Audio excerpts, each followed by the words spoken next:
She didn't scream. She didn't cry. She didn't say a single word. She just folded her thumb inside her fist and held it there, 8 years old, sitting across from a man who smiled at the waitress like he owned the world. And in that one small, silent gesture, she said everything she couldn't say out loud. Most people in that diner never looked up from their plates. But 5 men in the corner booth had spent years learning to read silence, to feel danger before it made a sound, to recognize the kind of fear that doesn't scream, because screaming was never safe. They came in for coffee. They're about to make a choice that will change everything. If this story already has your pulse up, hit subscribe and turn on notifications. Every week, we bring you stories that don't let go. Drop your city or country in the comments right now. I want to see exactly how far this story travels. And stay with us. Because what happens next in that diner? Nobody saw it coming. The cold came in every time someone opened the door. Not the polite kind of cold that makes you button your collar. The kind that crawled through the gaps in the door frame and settled into your bones like it intended to stay. Like winter in Tennessee had given up being gradual and decided to just arrive all at once. Outside, 4 Harley-Davidson Road Kings and 1 battered Softail Slim sat along the gravel shoulder of Route 49, their engines cooling with soft metallic ticks in the darkness, heat still radiating off the chrome like something alive slowly losing its warmth. The Iron Revenant MC had been on the road for 11 hours. They'd started the charity run in Clarksville before dawn, a toy drive escort organized by a veterans support organization, 40 bikes total, half of them belonging to men who hadn't slept a full night in years. By the time they crossed the Nashville County line, the organized pack had dissolved into smaller groups drifting toward warm beds and cold beer. But Silas Mercer, road name Grim, earned not from cruelty but from the expression that settled permanently on his face after his 3rd deployment, had suggested the diner to his 4 brothers because it was lit, it was open, and because he knew none of them actually wanted to go home yet. Home was complicated for men like them. The sign above the entrance read May's Kitchen in flickering red neon, one letter blinking unevenly like a bad eye. The parking lot was half full despite the hour. Truckers, a young couple sharing a slice of pie, a family in a back booth near the restrooms. Country music played low from a speaker mounted near the register, something mournful about leaving and not coming back. Grim pushed the door open and felt the warmth hit his face. I was 6'2" and moved like a man who had spent years calculating distance as a matter of survival. At 39, his black hair carried threads of gray.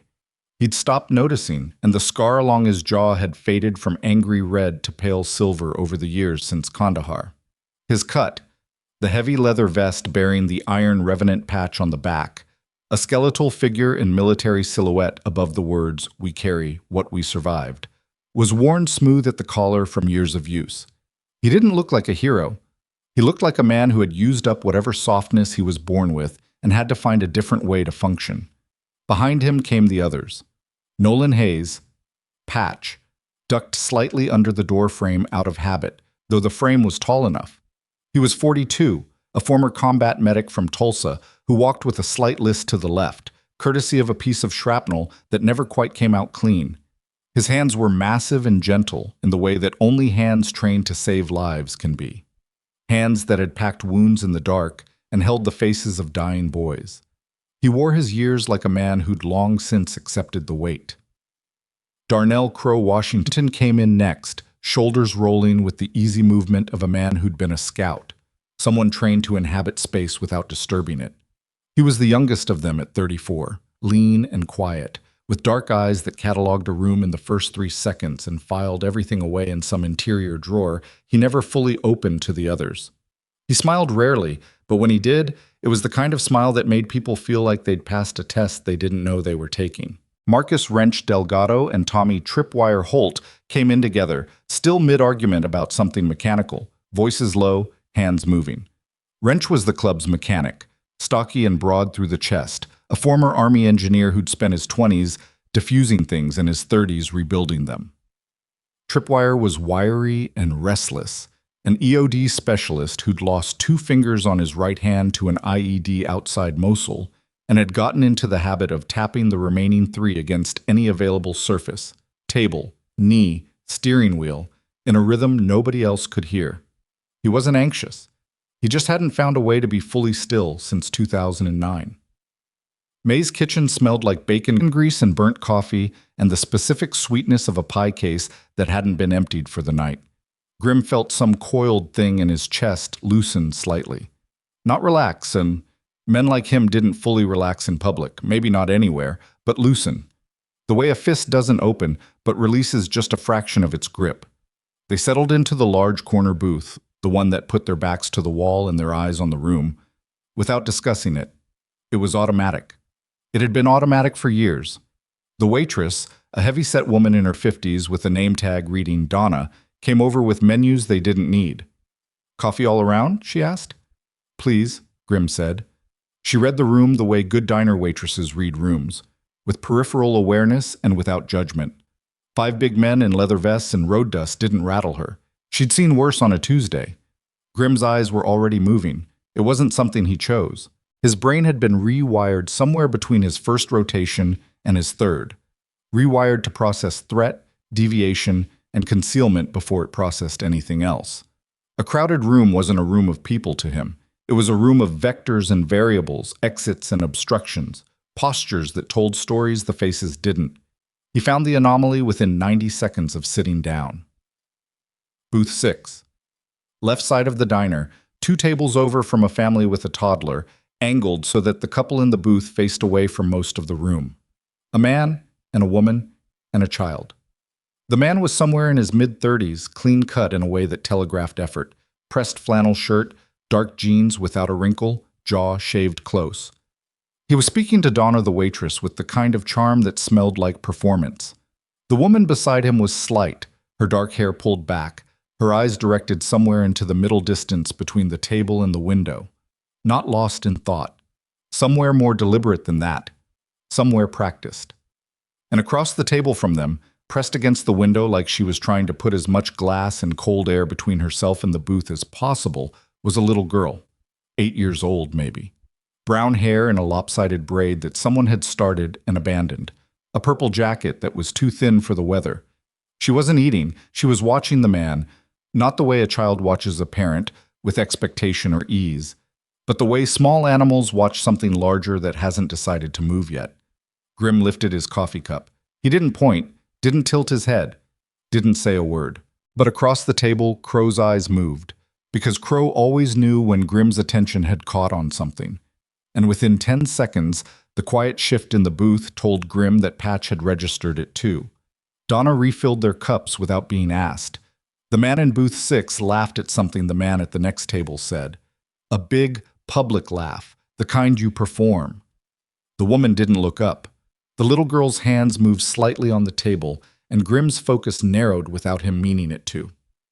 She pressed her thumb inside her fist, not fidgeting, not playing. She held it there, knuckles pale, the way children are taught in some schools, in some awareness programs. The way a child who has learned that words aren't safe anymore tries to say help in a language adults might recognize. Grim's jaw tightened. Donna appeared at his elbow with a coffee refill, and he turned just enough to keep his voice under the ambient noise. "The family in 6, he said quietly. "How long have they been here?" Donna's pleasant expression didn't change, but her eyes flicked there and back. "Came in about 40 minutes ago. Regulars?" "No idea, but the little girl hasn't touched her food," Donna said, low and flat. She set the coffee pot down on their table instead of moving on. When she spoke again, her voice was so quiet it barely qualified as sound. "I've been watching too." That was enough. That was more than enough. Grim set his cup down with careful, deliberate slowness and looked across the table at Patch. Patch had already put his phone face down on the table in the way that meant he was thinking hard about something that required his hands free and his mind unoccupied. I was looking at the little girl the way a medic looks at a patient, reading signs that hadn't become symptoms yet, calculating what was coming before it arrived. "She's not hurt yet," Patch said, barely moving his lips. "Not tonight, but she's bracing." "The stepfather?" Crow asked, equally quiet. "The way he tracked her when she shifted in the seat." Patch's voice dropped further. "Not paternal. Proprietary." Nobody said anything for a moment. The country music played. Silverware clinked across the diner. The toddler 2 tables over dropped something and laughed. Wrench stirred his coffee once, set the spoon down. So, what are we doing? Nothing stupid, Grim said. Nothing visible. What does invisible look like here? Tripwire asked, his 3 fingers beginning their quiet tap against the table edge. Grim exhaled through his nose.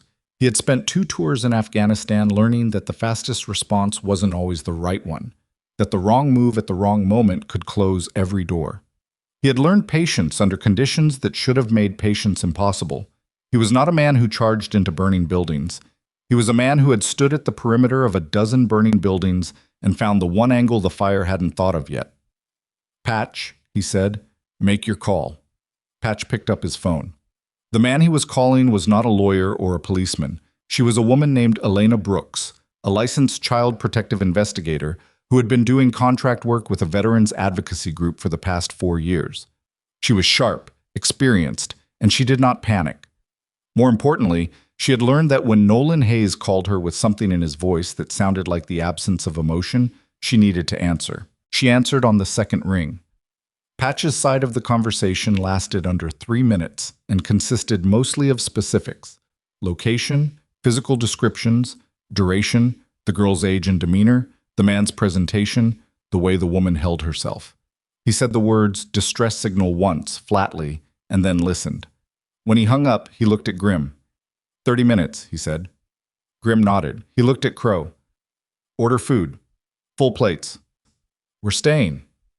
Logan Cross. Grim didn't know that name yet, didn't know much of anything except what his eyes had told him. Signaled Donna for the check. Grim felt his pulse shift but kept his face exactly where it was. Wrench, he said, go ask Donna what's good tonight. Slowly. Wrench unfolded himself from the booth and moved to the counter with the particular unhurried quality of a large man who has learned that urgency reads on the body even when you're trying to hide it. He engaged Donna in what appeared to be a sincere conversation about pie options. Donna, to her significant credit, picked up on something in Wrench's stillness and extended the conversation with a detailed breakdown of the apple versus the pecan while Logan Cross waited for the check she was temporarily delayed in producing. 2 minutes. 3. Grim watched the man's jaw tighten by a fraction. Watched him look toward the counter with the particular expression of a man who was accustomed to people moving faster when he wanted them to. The little girl, Avery, though Grim still had no name for her, looked toward the corner booth. She found Grim's eyes by accident, the way you find a handhold in the dark by feeling the wall. He didn't smile, didn't nod, didn't make any gesture that could be seen and misread. He just held her gaze for exactly 3 seconds with the same flat, steady look he'd used to communicate "I see you" to frighten people in circumstances where everything else had failed. It was not a warm look. It was a load-bearing one. The girl looked away, but her thumb was still inside her fist. Donna produced the check. Logan signed with a card, and the performance of his charm flickered back on as he complimented her on the coffee. The woman in the booth, Avery's mother, Grim had concluded, though the relationship between them read more like captivity than family, rose carefully, moving with the specific economy of someone who has learned not to draw attention through sudden motion. Logan stood and placed his hand on the small of her back. Not affectionately, architecturally. The way you place a hand on something to steer it. Grim felt something very old and very dangerous wake up in the back of his chest. They're moving, Crow said, barely audible. Don't get up, Grim said. Grim, don't get up yet. Tripwire's fingers had stopped tapping. That was the tell. When Tripwire went still, it wasn't calm. It was the stillness of someone measuring something precise. Logan Cross guided his family toward the door, and as they passed the corner booth, the distance between them and 5 men in leather cuts closed to about 8 feet. Close enough that Grim could see the fine lines around the woman's eyes. Not age lines, stress lines, the kind that come from years of holding your face in neutral. Close enough to see that Logan's smile, the one still aimed at nobody in particular as he steered his family out, didn't reach his eyes by even a millimeter. The door opened. Cold air poured through. Avery stopped. It was involuntary. A freeze response. The body's refusal to move toward something it already understood. Logan's hand tightened on her mother's back, and his eyes flicked down to Avery with an expression that passed across his face and disappeared so fast most people would have missed it. Grim didn't miss it. It was not anger. Anger was too warm, too human. It was calculation, the kind of look that counts seconds and weighs consequences and decides, not whether to act, but when. Avery moved through the door. The cold swallowed them. The neon sign pulsed its broken red light across the parking lot. Patch's phone buzzed on the table. He read the screen. "Elena's 15 out," he said. "She got on the road fast." Grim was already standing, not to follow, not to intercept, not yet. He moved to the window with the excuse of stretching, and he watched Logan Cross shepherd his family across the gravel toward a dark blue pickup truck. He watched Avery climb into the back seat with the careful movements of a child who had learned exactly how much space to take up and which sudden movements cost something. He watched Logan shut the truck door with one hand and pause at the driver's side to look back at the diner. Not nervous, not guilty, just checking. The truck didn't move. Grim stood at the window, watching the dark shape of the truck in the parking lot, the engine idling in the cold. "He's not leaving," Crow said from behind him. "No," Grim agreed. "Why?" Grim thought about it for exactly 1 second. Because she came in needing something she didn't get. Could be he's waiting to see if anyone follows. Could be she asked to use the restroom and he's deciding whether to let her. He paused. Or he clocked us. The table went quiet in a way that felt different from silence. Patch was the one who said it, slowly, like he was laying something fragile down. "He's a cop." Grim turned from the window. Patch had his phone face up now, and he turned it so Grim could see the search he'd run. Logan Cross, Deputy Sheriff, Davidson County, a public records photo in a khaki uniform with a metal pinned chest and a wide official smile. 37 years old. Commendation for community service. Volunteer youth baseball coach in 2021. The diner felt very small all of a sudden. "Elena needs to know," Grim said, already texting her. Wrench had come back from the counter and was reading the room with his eyes before he sat down. "What changed?" "He's law enforcement," Crow said quietly. Wrench absorbed that without comment. Then, "So when he says stop, people stop." "That's right. And nobody's going to believe a biker over a decorated deputy." "That's also right." Tripwire's fingers resumed their tapping, slower this time. "So what's the play?" Grim looked back at the window. The truck was still there, idling, exhaust rising in the freezing air. A man who wore his authority like armor sitting in a dark vehicle with a woman who had stopped making eye contact and a child who had run out of words. "The play," Grim said, very quietly, "is that we don't give him a reason to move first." He said it with the same tone he'd used years ago in places where the difference between the right decision and the wrong one was measured in seconds and bodies. Not cold, not detached, just calibrated. The way you get when you've learned the cost of being wrong. Outside, in the dark blue truck, the exhaust kept rising into the cold Nashville air. And in the back seat, barely visible through the fogged rear window, a small hand pressed flat against the glass. Grim saw it. He wasn't sure if it was a wave or a plea or just a child trying to feel something solid. He kept his face still. He breathed. He did the thing he was trained to do when every instinct said move and the situation said not yet. He waited. But somewhere behind his eyes, in the part of him that had survived things he still couldn't name out loud, something had already made its decision. This little girl was not going to leave May's kitchen without someone knowing the truth about what was waiting for her at home.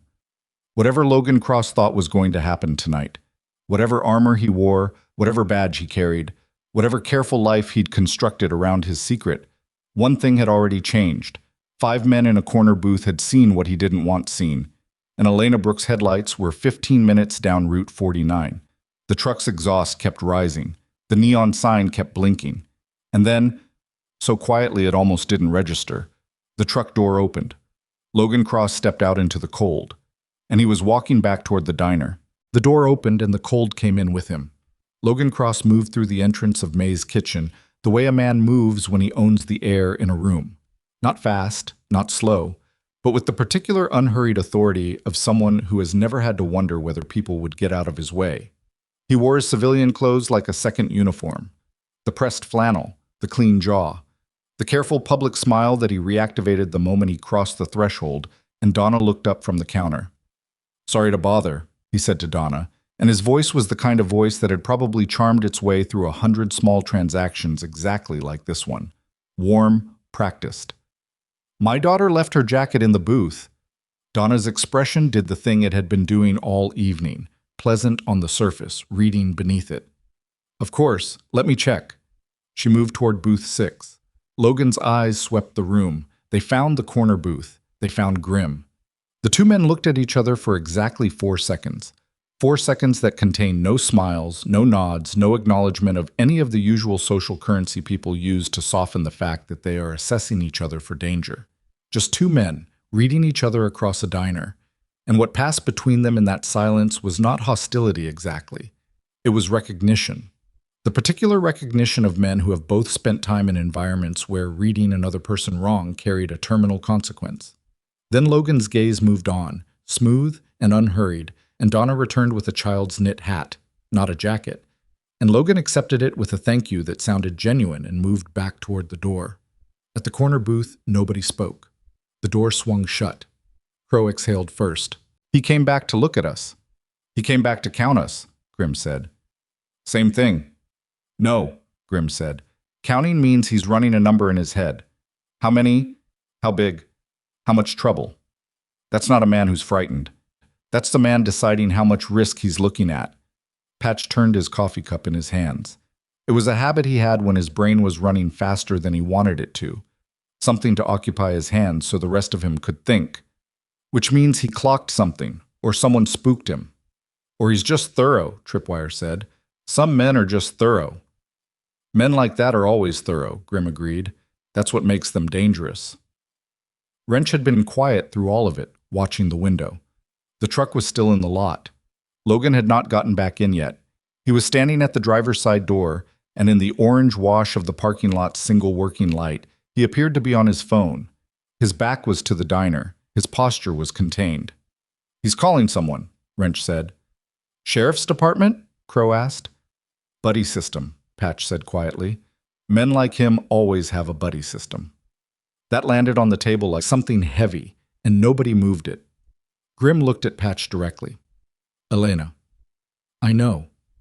She needs to know he made us, or close enough. I know, Grim. If she walks in here looking like a CPS investigator, she won't, Patch said, and there was a firmness in it that was not irritation exactly.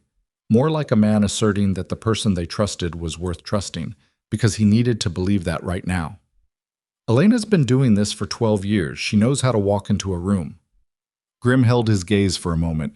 Then he looked back at the window.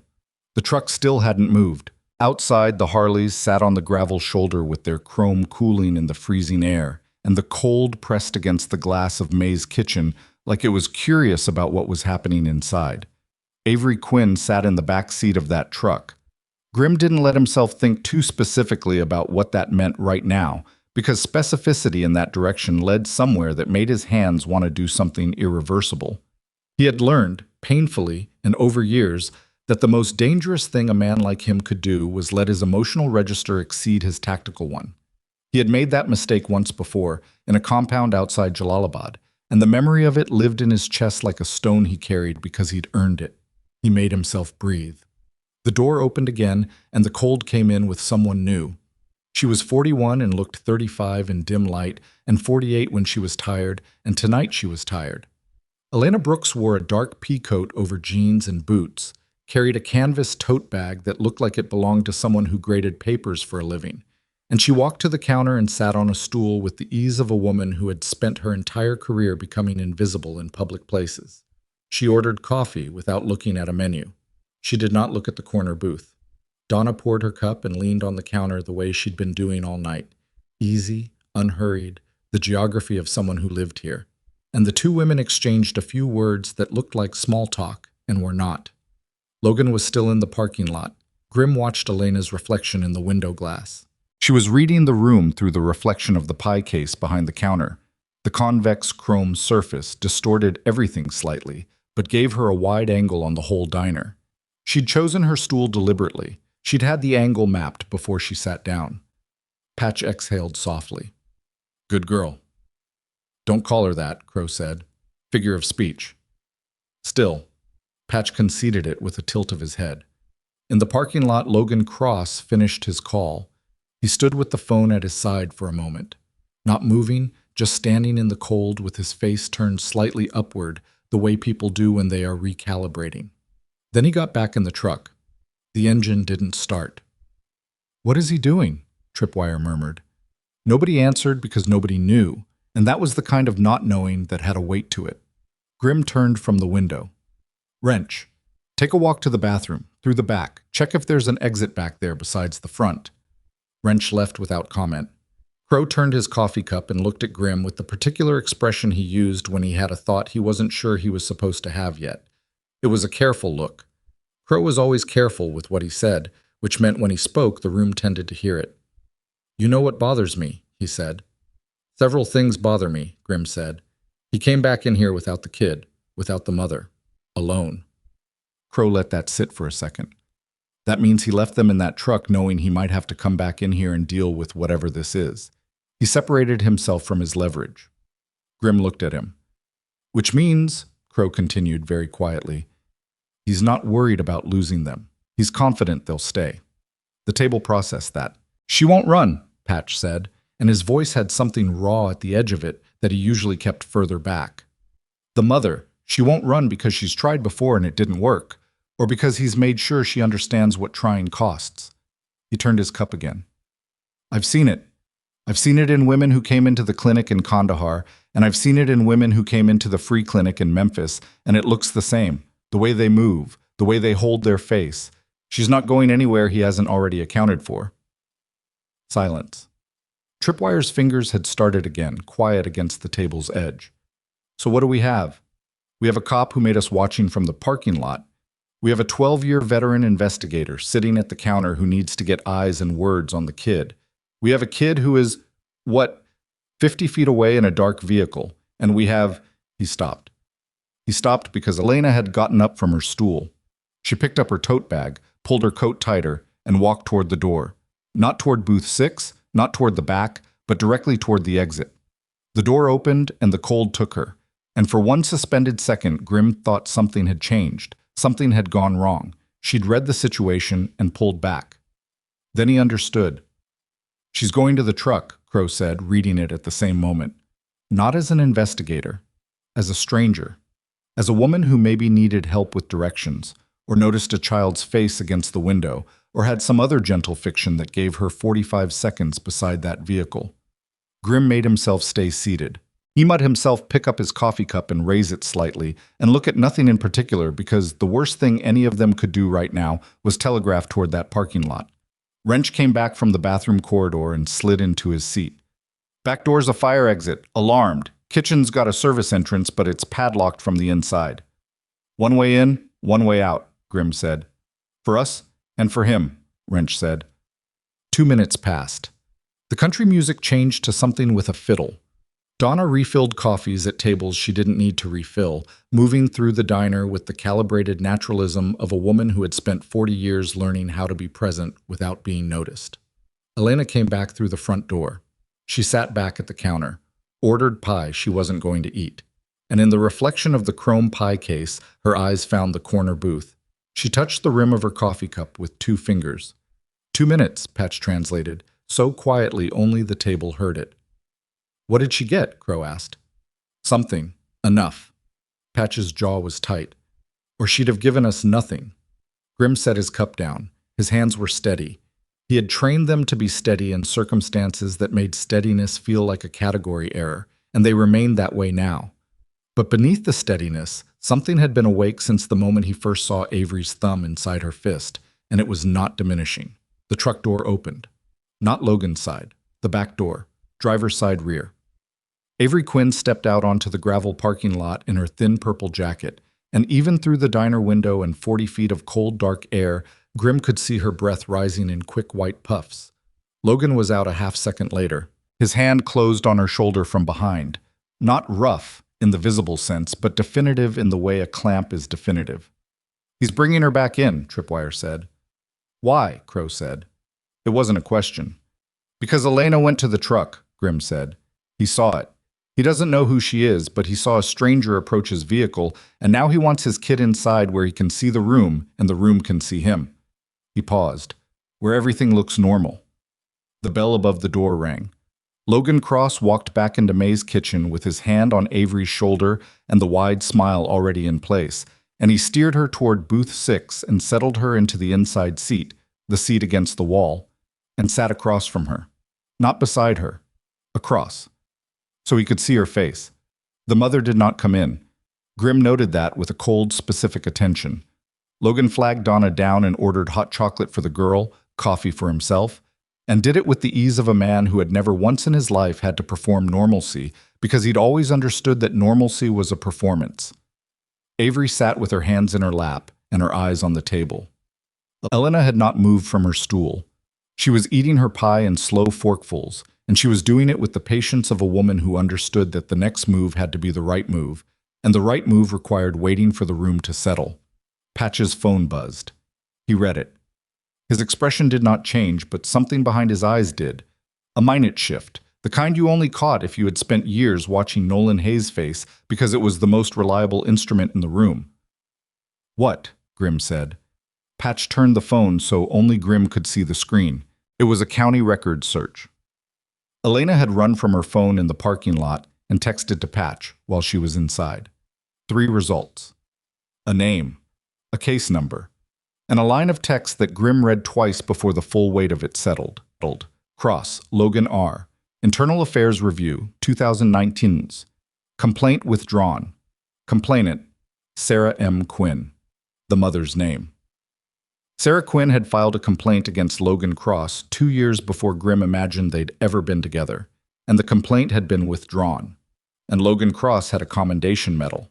And here they all were. Grimm put the phone face down on the table.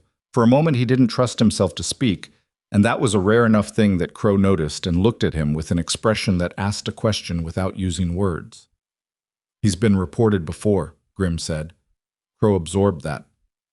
By the mother, Grimm continued, before they were together, or during, or... He stopped. It doesn't matter when. What matters is she tried and it went nowhere and he's still wearing a badge. Wrench's hand had formed a fist on the table. He noticed it and opened it deliberately, finger by finger. That's how he's so calm, he said. He's already survived a report. He already knows the system backs him. It backs the badge, Crow said. Same thing. Not always, Patch said, but often enough. The hot chocolate arrived at booth 6. Donna set it in front of Avery with a warmth that was real and therefore fragile. The warmth of a woman who wanted to do something and had so little to work with. Avery wrapped both hands around the mug. Logan watched her do it with an expression of practiced tenderness that, from the corner booth, read like a mask with the edges slightly visible. Elena set her fork down. She reached into her tote bag and removed what appeared to be a small notebook, the kind a teacher might carry, and opened it to a page and appeared to read something. She touched her ear briefly with one finger. She's got a wireless in, Patch said. She's been on a call. To who? Tripwire said. Her supervisor, maybe. Or... Patch stopped. He was reading something new on his phone. Or DCS emergency on call. She texted me. He looked up slowly. She's trying to get an emergency removal order authorized. Tonight. Right now. The table went very still. A removal order meant official. Official meant paperwork and supervisors and procedures, and a process that was specifically designed to be slow enough to prevent error, which also made it slow enough to prevent intervention when intervention was the only thing that mattered. How long? Grimm asked. She doesn't know. The judge on call tonight is... Patch read the screen. She doesn't like the name. Meaning the judge on call tonight is someone whose rulings Elena has had trouble with before. Someone who tends to require more documentation before authorizing emergency action. Against a cop, Crow said. Against anyone connected to law enforcement, Patch said. But especially. Grimm rubbed the back of his neck. The scar on his jaw had that old familiar tightness it got in cold weather, the tissue never quite as elastic as the skin around it. He looked at Avery through the ambient distance of the diner, and she was still looking at the table, still holding her cocoa mug, and her braid had come fully undone now on one side and nobody had fixed it. He thought about what Patch had said earlier. She's bracing. He thought about the complaint withdrawn in 2019. He thought about Sarah Quinn sitting alone in that truck in the parking lot, in the cold, waiting for her husband to come back and tell her what they were doing next. The thought moved through him like something with edges. He pushed it back. "Okay," he said, and his voice was level in the way that came after you'd made a decision you weren't totally sure was right, but had committed to because uncommitted decisions got people killed. "We're not going to get a removal order tonight, not fast enough. Not with his department behind him and a cautious judge and no physical evidence yet." He paused. "So we don't wait for the order." Crow looked at him. Grim. "I'm not saying we take the kid. I'm not saying we put hands on anyone. I'm saying Elena needs to get in front of that child and get her talking, and whatever Avery says needs to be on record before Logan Cross decides this diner has become a problem he needs to manage." "If Elena approaches without authority," Patch began. "Elena is a licensed investigator who received a third-party report of concern about a minor's welfare," Grimm said. "She has legal standing to conduct a preliminary inquiry in a public space. She does not need a court order to speak to a child in a diner." Patch blinked. "You researched child welfare law." "I research things that matter." "When did you—" "I've been researching it for 3 years," Grimm said flatly. "Since the thing with Marcus Reeves's daughter." The name settled on the table like a rock through glass, and nobody said anything for a moment because Marcus Reeves was not a name any of them used casually, and the thing with his daughter was not a thing any of them referenced lightly, and it was the reason certain words had never needed to be spoken between these 5 men about what kind of organization the Iron Revenant MC actually was, underneath the leather and the road miles and the charity runs. It was the reason they were all still here. Tripwire looked at Grimm with an expression that was not quite admiration and not quite grief, and existed somewhere between the two in the specific emotional territory that opens up when you realize someone has been carrying something quietly for a long time. "Okay," Tripwire said. "So Elena moves." "Elena moves," Grimm confirmed. Patch was already texting.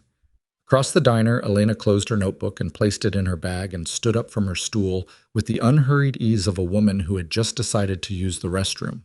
She moved through the diner with her coat over her arm and her tote at her side, and she passed booth 6 on her trajectory toward the back of the restaurant. And as she passed, she slowed, not stopped, slowed, and looked at Avery with the specific warm openness of a woman who likes children and sees a child who could use a smile.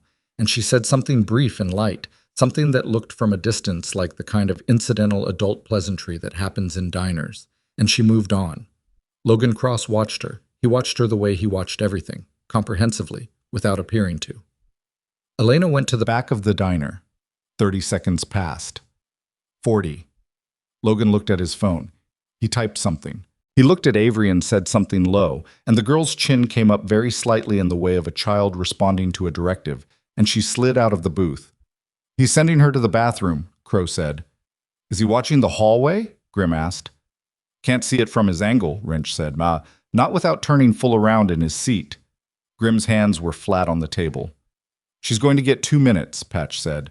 "Maybe less if he gets impatient." 2 minutes is enough, Grimm said. He believed it. He had to believe it. He watched Logan Cross in booth 6, watched him scroll his phone, watched his jaw and his shoulders and the angle of his head, watched him reach forward and move Avery's cocoa mug so it was no longer near the edge of the table where it might fall. A small, proprietary act of order. The gesture of a man who controlled environments, not because he needed the mug to move, but because moving it reminded him that he could. Then Logan looked up, not toward the hallway, at the corner booth, directly. This time the smile was not deployed. This time it was just the two of them, Grimm and Logan Cross, across the diner, and Logan let the look last long enough to be intentional, long enough to say something without words. And what it said was, "I know something is happening, and I want you to know that I know."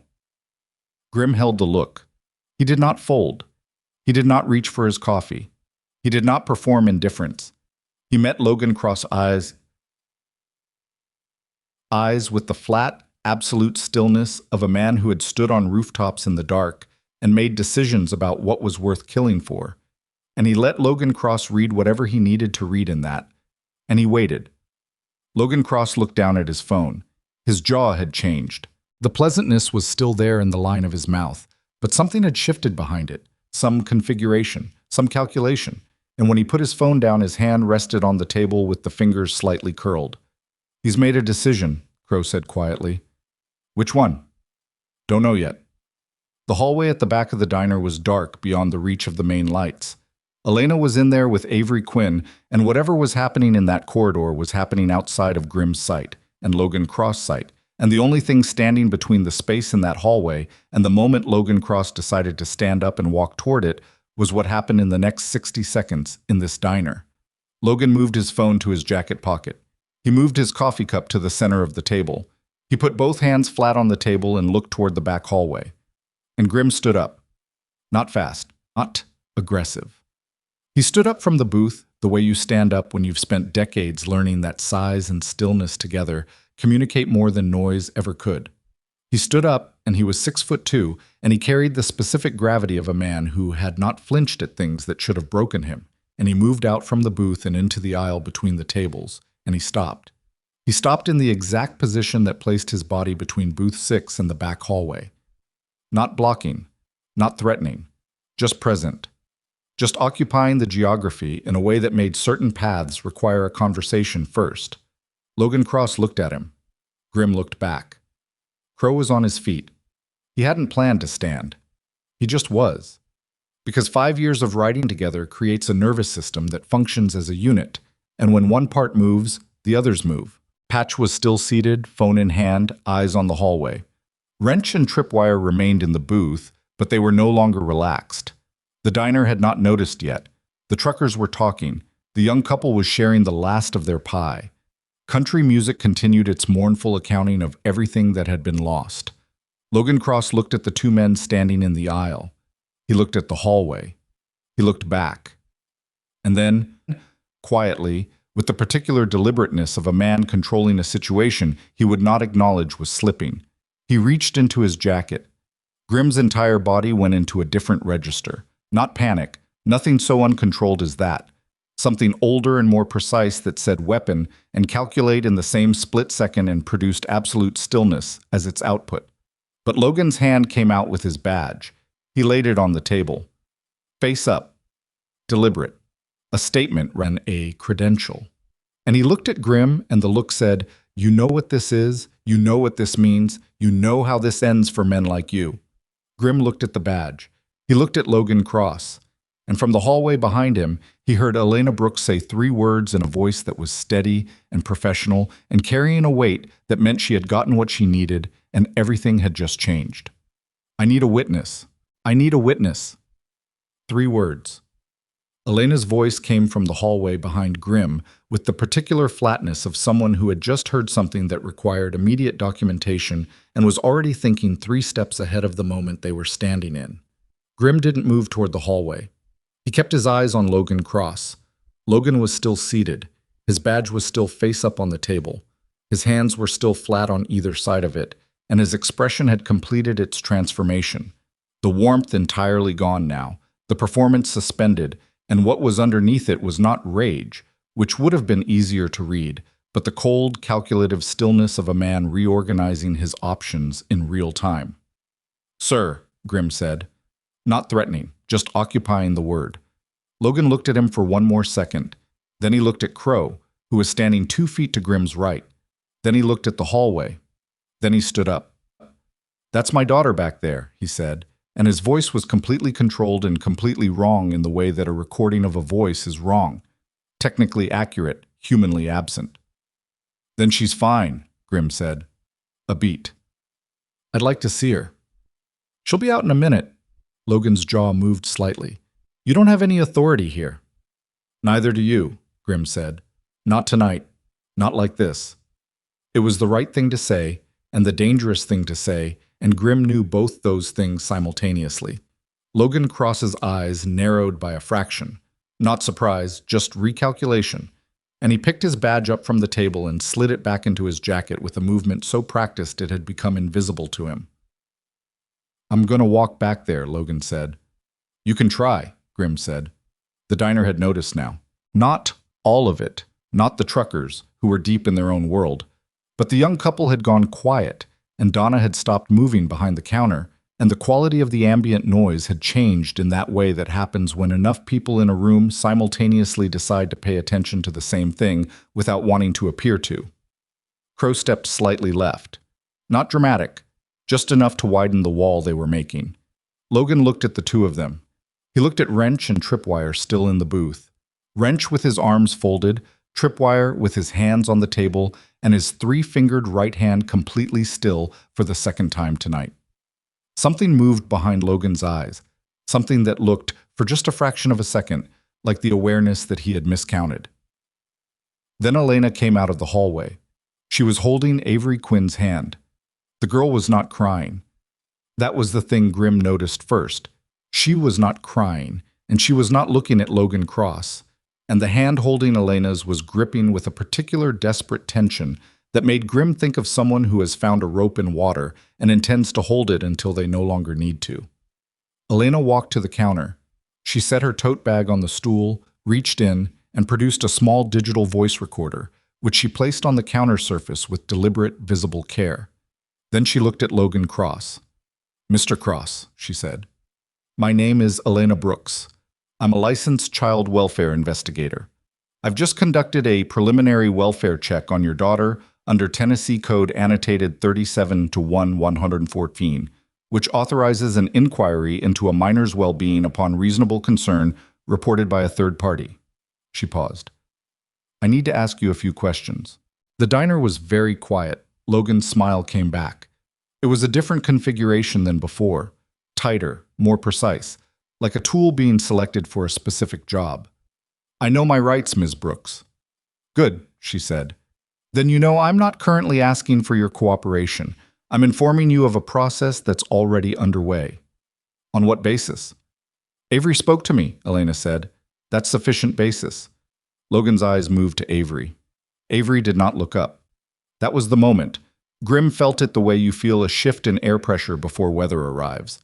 That moment when Logan Cross understood the situation had moved past the point where his badge and his charm and his careful construction of normalcy were going to hold the line.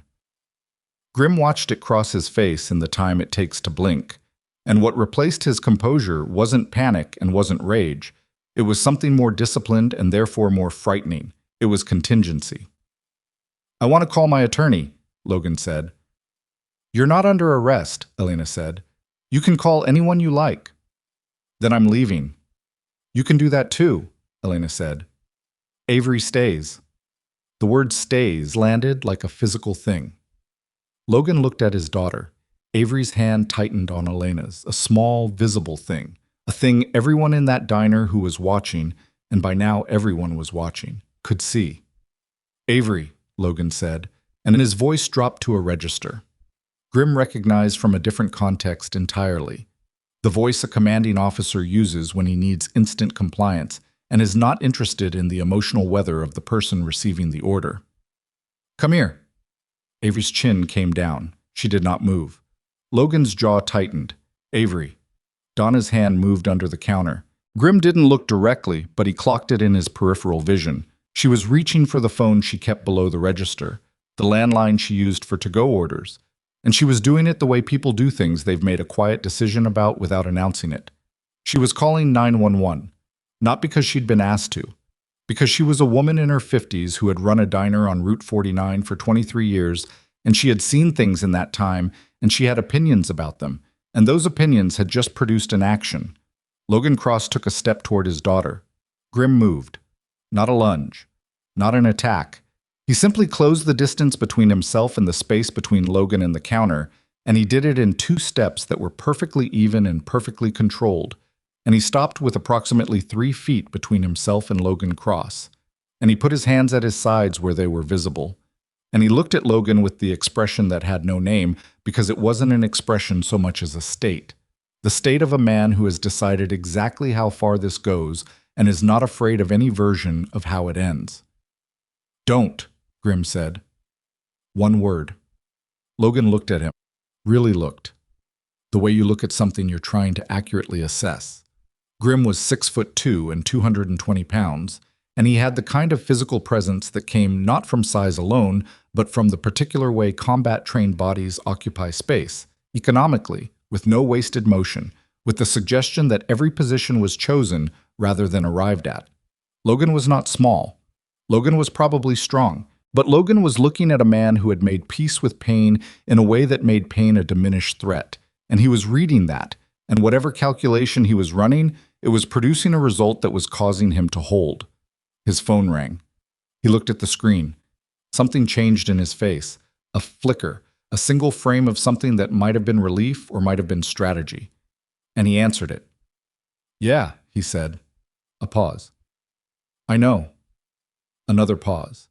His eyes moved to the door. 10 minutes. He hung up.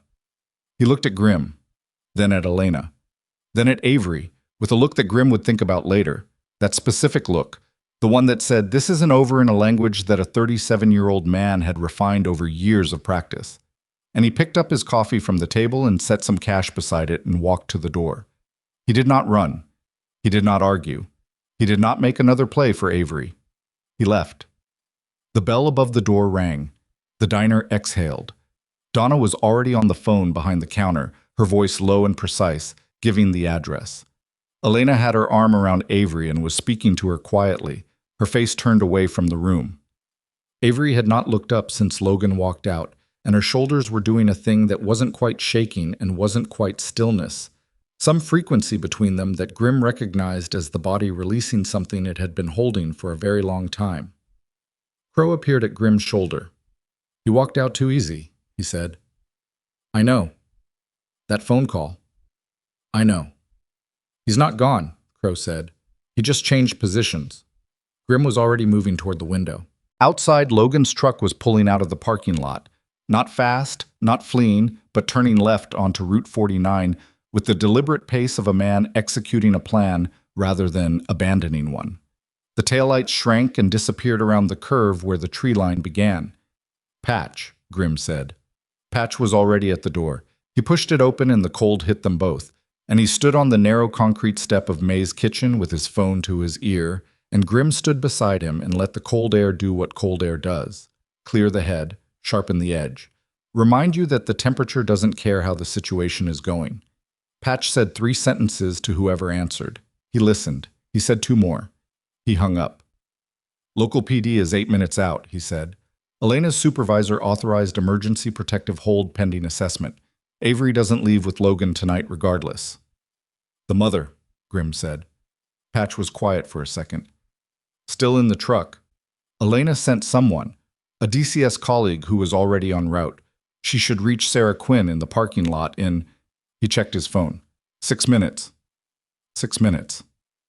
"He didn't go to the mother," Grim said. "No." "So where did he go?"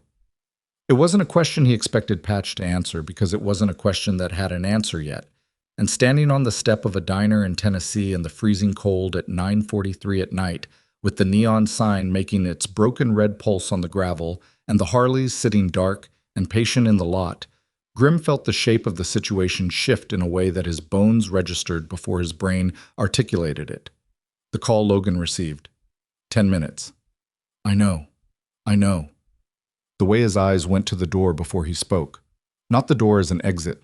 The door as a direction. He had called someone before he came back inside. When he was standing in the parking lot on his phone the first time, he hadn't been calling the department. He'd been calling something else. The door opened behind them, and Crow leaned out. "Elena needs you inside. Now." They went back in. Elena was seated at the counter with Avery beside her, and she had a recorder and a notepad out, and she looked up when Grim came through the door with an expression that had 2 layers, the professional surface and something beneath it that was not calm. "She needs to tell you something," Elena said. "Both of you." Grim looked at Avery. Avery Quinn was 8 years old, and she looked like she had aged since she walked out of that hallway, not in her face, which was still very young and very tired, but in her eyes, which had the particular ancient quality of eyes that have held a secret for so long. The secret had started to reshape the person carrying it. She looked at Grim. She looked at Patch. She looked at Grim again. "He has a room," she said. Her voice was very small and very flat, the way children's voices get when they are reporting facts rather than feelings, because feelings are not yet accessible. "Okay," Grim said. "At the house. In the basement." She stopped. Her fingers moved on the counter surface. Not the thumb and fist gesture, but something newer, something that looked like she was trying to find the shape of what she needed to say. There are pictures. Grimm's chest did something he couldn't describe. Pictures of who? Elena asked, her voice very level. Kids, Avery said. Lots of kids. I saw them once. He didn't know I saw. Her chin came down again. There were other men in some of them. I didn't know them. But one of them... She stopped again. A longer stop. Elena waited. She had the patience of someone who knew that filling the silences was the fastest way to lose what was in them.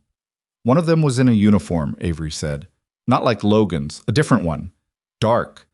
And he had a thing on his chest. She touched her own chest on the left side. A badge? Elena asked. Avery shook her head. Not a badge, like a pin. It was round and it had an eagle. Grimm and Patch looked at each other. The look lasted less than a second and contained more than a minute's worth of communication, and what it communicated was that they had both landed on the same thought at the same time and neither of them wanted to say it out loud yet. Avery, Grimm said carefully, did Logan ever have people over to the house? At night? Men you didn't know? She nodded. How many times? A lot. She said it the way children say things that adults underestimate, simply, factually, without understanding that the simplicity of the word is the most devastating part of it. They would come and go, and Logan would tell me to stay upstairs. But I could hear them sometimes. What did you hear? Talking. And once, she stopped. Her hands folded together on the counter. Once I heard a little girl crying. The diner noise continued around them. The truckers. The country music. Donna moving quietly with her coffee pot, staying close but not listening with her body, keeping her back positioned away from the conversation in a gesture of privacy that Grimm found more human than most things he'd encountered tonight. Elena was writing fast. She wasn't recording this on the device. This was notes, personal notation, the kind that informed her formal report later. Crow had come to stand at the edge of the group, and he was wearing an expression Grimm had only seen on him a handful of times. The expression of someone trying to stay analytical about something that is making that extremely difficult. The network, Crow said quietly. Not to anyone specific. To the room. We don't know that yet, Elena said, but her voice said something different than her words. The call he got, Grimm said. I know. He knew what was happening inside. Someone told him. He paused. Someone outside the diner told him what was happening inside before he could have known on his own. The table absorbed that. Tripwire, who had been silent for longer than was usual even for him, spoke from the booth. There's a camera above the door, he said. Above the entrance. Outside. I clocked it when we came in. Restaurant security. So? Wrench said. So it faces the parking lot. It would show anyone coming or going. Logan's truck. Elena approaching the truck. He paused. If someone had access to that feed, who has access to a diner's security feed? Crow said. The question moved through the room and didn't find an easy answer, and the place it kept landing was the place nobody wanted to look at directly. Patch's phone buzzed. He looked at it and went very still. What? Grimm said. Patch turned the phone around. It was a text from a number he didn't recognize. 4 words and a photograph. The 4 words were, back door. Right now. The photograph was a picture of the Iron Revenant's bikes in the parking lot, taken from close range. Recently, the timestamp said 9 minutes ago, which was approximately when Logan Cross was standing in the lot on his phone. And in the photograph, leaning against Grimm's Softail Slim, was a folded piece of paper that hadn't been there when they parked. Grimm was through the kitchen before he'd finished processing the decision to move. He went past the cook who looked up startled from his grill, past the prep station with its cutting boards and stacked plates, and hit the service door with his shoulder. It wasn't the alarmed fire exit. It was the one Wrench had found padlocked, but the padlock was hanging open now. The hasp pulled through, and the cold hit him like a wall when the door swung wide. The back of the building was a narrow service lane, broken asphalt and a dumpster, and a single utility light on a pole that cast everything in a pale orange wash. The lane ran between May's kitchen and the dark tree line 20 feet beyond. There was no one in it. Grimm stood in the open doorway with the cold pouring past him into the kitchen, and looked both directions down the lane and saw nothing that moved and heard nothing except the distant sigh of Route 49 traffic and the faint sound of the Harley's cooling metal ticking in the lot on the other side of the building. Crow was at his shoulder. Clear. The padlock was open, Grim said. Someone opened it from the inside, Crow said. Not a question.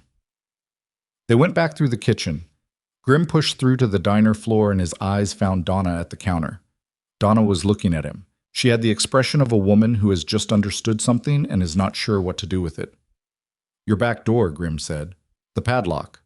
Who has a key? Donna said, Just me and the owner. Is the owner here? He left at 7. Has anyone been in your kitchen tonight that wasn't your staff? Donna's jaw tightened. No. A pause. Not that I saw. Not that I saw. The qualification of a woman who had been behind the counter all evening and might have had her back turned once, twice, for the ordinary seconds it takes to turn your back. And in those seconds, something that didn't belong had been inside her building. Grim moved through the diner to the front door, pushed it open, walked to his bike. The note was there. Folded once, tucked under the left hand grip. White paper, the kind that comes from a small spiral notebook. He picked it up with the corner of his jacket sleeve. He didn't know why. Instinct, maybe. The instinct of a man who understood that evidence was only evidence if you hadn't already destroyed it. He unfolded it. Printed in small, even block letters, the kind you make when you want handwriting to be unidentifiable. 6 lines. You found one. There are others. Cross is not the top. The eagle pin equals Harrow Society. They have a sheriff, a judge, a prosecutor. The judge on call tonight is one of them. Get the girl out before the order comes through. Grim read it twice. The cold was working through his jacket and into his shoulders, and he barely felt it. He went back inside. The others were around Elena at the counter when he came through the door, and he put the note on the counter and they read it in sequence, and the silence that followed was a different quality than any of the silences that had come before it tonight. Those had been the silence of tension, of waiting, of professional men containing their responses. This silence was the silence of scale, the sudden awareness that the thing you thought you were dealing with was a smaller version of a much larger thing, and the larger thing had been there the whole time. Elena read it 3 times. Her face was completely neutral in the way that isn't the absence of emotion, but the conscious suppression of it for functional purposes. Harrow Society, she said. Nobody had heard of it. The judge on call, Patch said. Elena, the judge on call tonight. I know, she said. The removal order. If this is accurate, I know Nolan. It was the first time tonight she had used his name, his real name. It landed quietly in the space between them, and what it meant was that the professional distance she maintained as an operating principle was under serious pressure right now. If the judge on call is part of this, Crow said, keeping his voice very flat, then the removal order Elena is waiting for might never come. Or it comes with conditions that put Avery back in Logan's custody pending investigation. Or it comes with a flag, Tripwire said. A notification. Someone in the network gets word that a formal inquiry was opened. Who opened it? Where the child is. Which tells Logan exactly where to come, Wrench said. The mechanics of it assembled themselves in the air above the counter like a structure being built in real time, and everyone could see it, and what it looked like was a trap. Not one that had been set for them tonight specifically, but one that had been in place for a long time. A system that had learned to use the machinery of protection as a mechanism of concealment. Grim looked at Elena. How long have you been a CPS investigator? 12 years? In this county? 8 in this county. Have you ever flagged a case and had the flag disappear? Elena was quiet for 3 seconds. Twice, she said. In 2020 and in 2022. Different cases, different families. Both involved children who were returned to a situation I assessed as unsafe following an order I didn't fully understand. She paused. The second one, she stopped. Elena, Patch said. The second child was subsequently removed from the state, she said. We were never able to locate the family. The temperature in the diner hadn't changed. The truckers were still talking. The country music was still playing something about a long road home. But the geometry of the room had shifted in a way that made the ordinary details feel very distant. The warmth, the coffee smell, the worn wooden floor. all of it belonging to a world that was functioning on the surface of something that none of the people living comfortably in it could see. Avery Quinn sat on the stool with her hands in her lap and her eyes somewhere private. "They're going to come here," Grimm said. "Not a question, not speculation, a timeline." "If Logan called someone from that parking lot," Crow said, "and that someone is part of a network with law enforcement inside it, they're already coming," Wrench said. Grimm looked at the clock above the register, 9:51. "Local PD is en route," Patch said.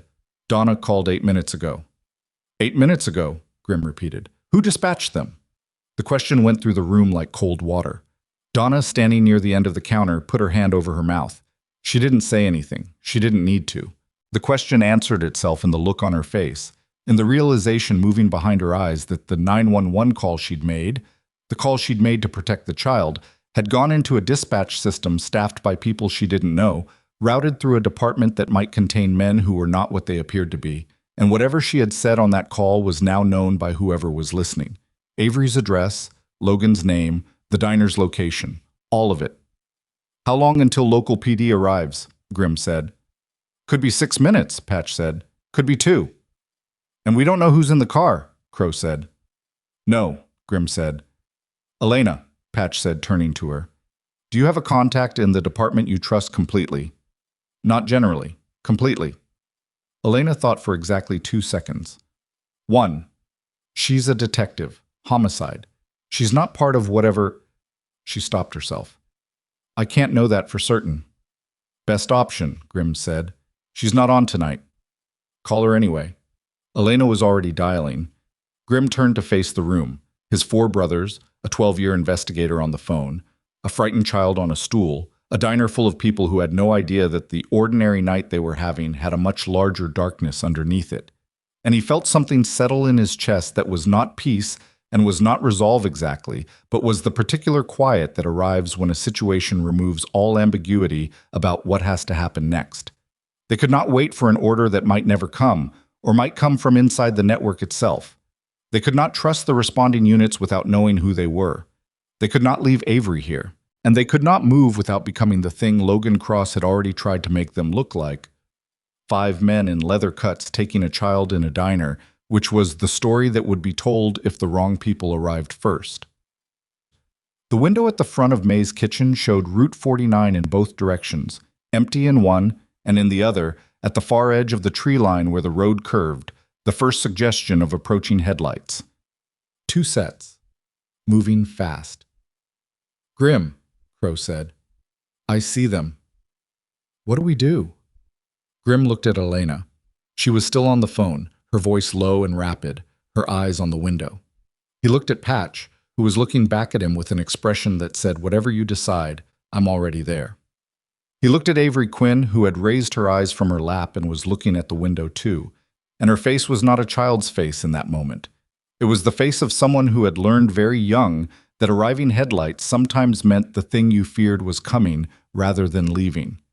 And Grimm made a decision that he knew would cross a line. Not the law's line. Something more fundamental than that. The line between men who wait for permission and men who act on what they know to be true and accept whatever comes after. He looked at Crow. "Get the bikes ready," he said. Crow moved without a word. Grimm looked at Wrench and Tripwire. "You two? Watch that door. Nobody comes in without us knowing who they are first." They moved. He looked at Patch. "Stay with Elena. If she gets her contact on the line, I need to know in the next 60 seconds. Patch nodded. Then Grimm turned to Avery Quinn and crouched down so he was at eye level with her, and he looked at her the way he had looked at her through the window of May when she pressed her hand against the glass, steadily, without flinching, without filling the space with comfort that wasn't earned. "I know you're scared," he said. She looked at him. "I need you to trust me for about 10 more minutes," he said. "Can you do that?" Avery Quinn looked at him for a long moment. She looked at his scar. She looked at his leather cut, the worn patch on the chest, the words she was old enough to read but maybe not old enough to fully understand. "We carry what we survived." "Are you going to leave?" she asked. "No," Grimm said. "Promise?" He held her gaze. Outside, the headlights rounded the curve. They were close enough now to be headlights and not just light, and they were moving with the specific speed of vehicles that were not obeying the posted limit, and there were not two sets anymore. There were four. Patch said from behind him, very quietly. Grim. Elena's contact. The detective she trusts. She's not answering. The headlights hit the parking lot, and Grim stood up, turned around, and looked at the four vehicles rolling off Route 49 into the gravel lot of May's kitchen. And what he saw was not the clean markings of Davidson County Sheriff's Department responding to a welfare call. What he saw were two unmarked black SUVs and two department cruisers, and the cruisers had their lights off. And the man stepping out of the first SUV before it had fully stopped was wearing plain clothes and carrying himself with the authority of someone who had not come here to help. He was wearing a round pin on his lapel. Even from inside the diner, through the glass, under the broken neon, Grim could see it. An eagle. The man with the eagle pin didn't knock. He pushed the door of May's kitchen open like he'd done it 1,000 times before, like the door belonged to him the way everything in a 50-mile radius belonged to him.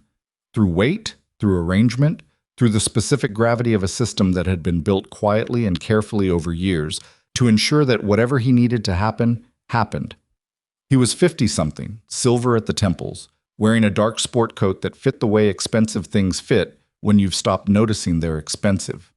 His name, Grim would learn later, was Richard Harrow.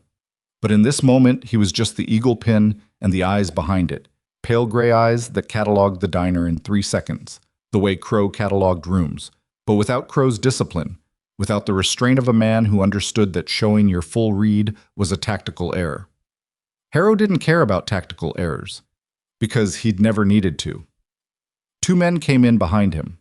Plain clothes, both of them, with the particular build and posture of men who had been law enforcement long enough that it had restructured them at the skeletal level. They fanned out slightly inside the door without being directed to, and the movement was practiced enough that it had been done before in places that looked like this, public, lit, full of witnesses, because witnesses had never been the problem before. The two cruisers outside stayed dark. Their occupants had not gotten out. That told Grim something. The cruisers were insurance, not engagement.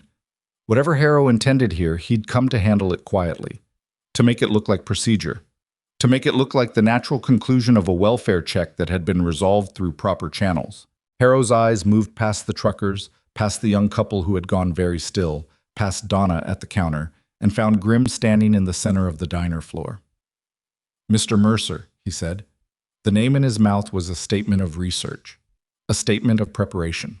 A statement that said, "I know who you are, and I have known since before I walked through this door," and the implication threading underneath it was that knowing someone's name was the first step in a process that had more steps. Grim's face did nothing. "You have something that doesn't belong to you," Harrow said. His voice was the unhurried baritone of a man who conducted business in conference rooms and never raised it, because raising it implied the possibility of resistance. "The child belongs to her mother," Grim said. "Her mother is in protective custody pending a domestic disturbance assessment." Harrow moved 2 steps into the diner, and the 2 men behind him moved with him in the automatic way of people who had practiced proximity. "Avery Cross, the child uses her stepfather's name, will be transferred to county emergency foster placement pending." "Her name is Quinn," Elena said. Harrow looked at her for the first time. He looked at her the way you look at something you've categorized already and don't intend to recategorize. "Ms. Brooks, your supervisor has been notified that your conduct tonight exceeded your authority and your employment status is under review pending." "My supervisor didn't call me," Elena said. "You had someone call on his behalf." A beat. Small, but present.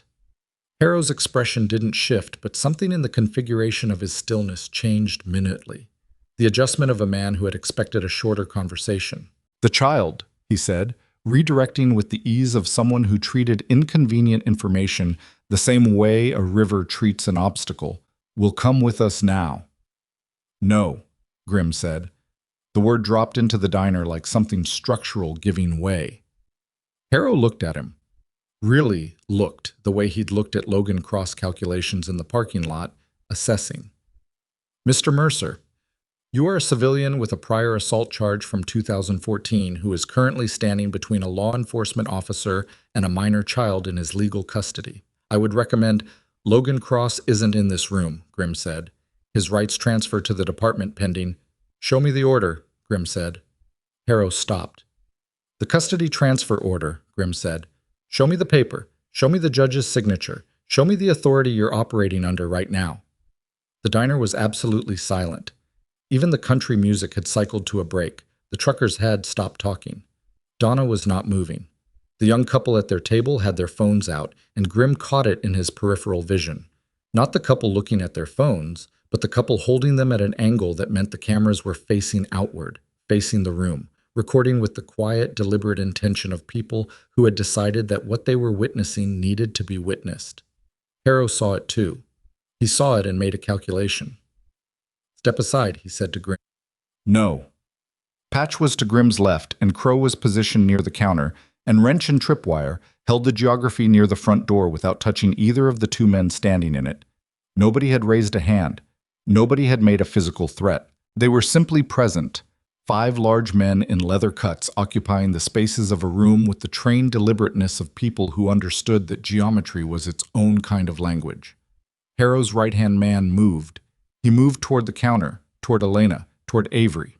And he moved fast, faster than his posture had advertised, with the lunge of someone who had decided the conversation was over and the objective was the child on the stool. Crow stepped into his path. The collision was not a fight in any dramatic sense. It was a body meeting a wall, the man's forward momentum running into Crow's planted brace 200 pounds, and Crow's hands came up not in a strike, but in the flat-palmed stop of someone blocking rather than attacking, and the man staggered back and his jacket opened, gun on his hip, holstered, not drawn, not yet. Don't, Grimm said. And then, to the room, to the phones that were recording, his voice clear and level. I want everyone to see that we have not raised a hand. I want everyone to see that these men came in here without showing a court order and attempted to physically remove a child who is in the protective care of a licensed welfare investigator. I want that on every phone in this room. Harrow's jaw set. You are obstructing... What? Grimm said. Say it clearly, for the phones. The man who'd been stopped by Crow had straightened and his hand was near his hip now, near but not on, and the geometry of the diner had tightened to the specific awful tautness of a space where a wrong movement would detonate everything. Tripwire made a sound. Not a word. Just a sound. Low. Involuntary. The sound of a man whose nervous system had just registered something. And Grimm tracked it without turning his head and saw what Tripwire had seen through the front window. The cruisers outside were moving, not leaving, repositioning. One was pulling around to the back of the building and the other was angling across the front of the lot in a way that blocked the egress onto Route 49. They'd done it with their lights still off, slow and deliberate, and it was only visible because Tripwire had been watching the window. They were being boxed in. Patch, Grimm said. Already calling, Patch said, and his voice was tight in the controlled way that meant he was preventing it from being something else. Who? Detective Reyes. Elena's contact. Trying again. Harrow moved. Not toward Grimm. He was smarter than that. He moved toward the side of the room, toward the edge of the standoff, creating a new angle, and his second man moved with him, and what they were doing was repositioning the same way the cruisers outside were repositioning, engineering a geometry where the bikers couldn't cover everything simultaneously. Grimm felt it before he fully processed it. The old wiring, the combat calculus that ran beneath conscious thought and counted bodies and angles and predicted where the break would come. The break was going to come at the counter, at Avery. Crow, Grimm said. Crow was already there. He'd read it the same way and had moved to Elena's side, to Avery's side, and he was standing with his back to the counter and his face to the room and his arms at his sides, and he looked like what he was. A man who had spent years in service to something larger than himself and had the damage to prove it and was now applying every bit of that damage to a single point of protection. Harrow's second man feinted toward Wrench. Wrench didn't take it. He held his position near the door, which was the right call, because if they lost the door, they lost the room. And Wrench was smart enough and experienced enough to know that the feint was the point, to pull him out of position so the real move could happen somewhere else. The real move happened at the kitchen door. It opened from inside. Not from the kitchen side, from the service corridor, the one that connected to the back lane, the one where the padlock had been found open. The door swung inward and a third man came through it in plain clothes, younger than the others, and he was between the kitchen and the diner floor before Tripwire registered the movement. Tripwire pivoted and the man checked himself, and for 1 second the two of them were frozen in the narrow space between the prep station pass-through and the nearest booth. "Back door," Tripwire said loudly. Wrench left the front door, sir. He had to, there was no choice, and moved toward Tripwire, and now the front door was uncovered, and Harrow looked at it, and Grimm looked at Harrow. "Don't," Grimm said. Harrow's hand went inside his jacket. Grimm covered the distance in 4 steps, not to hit him.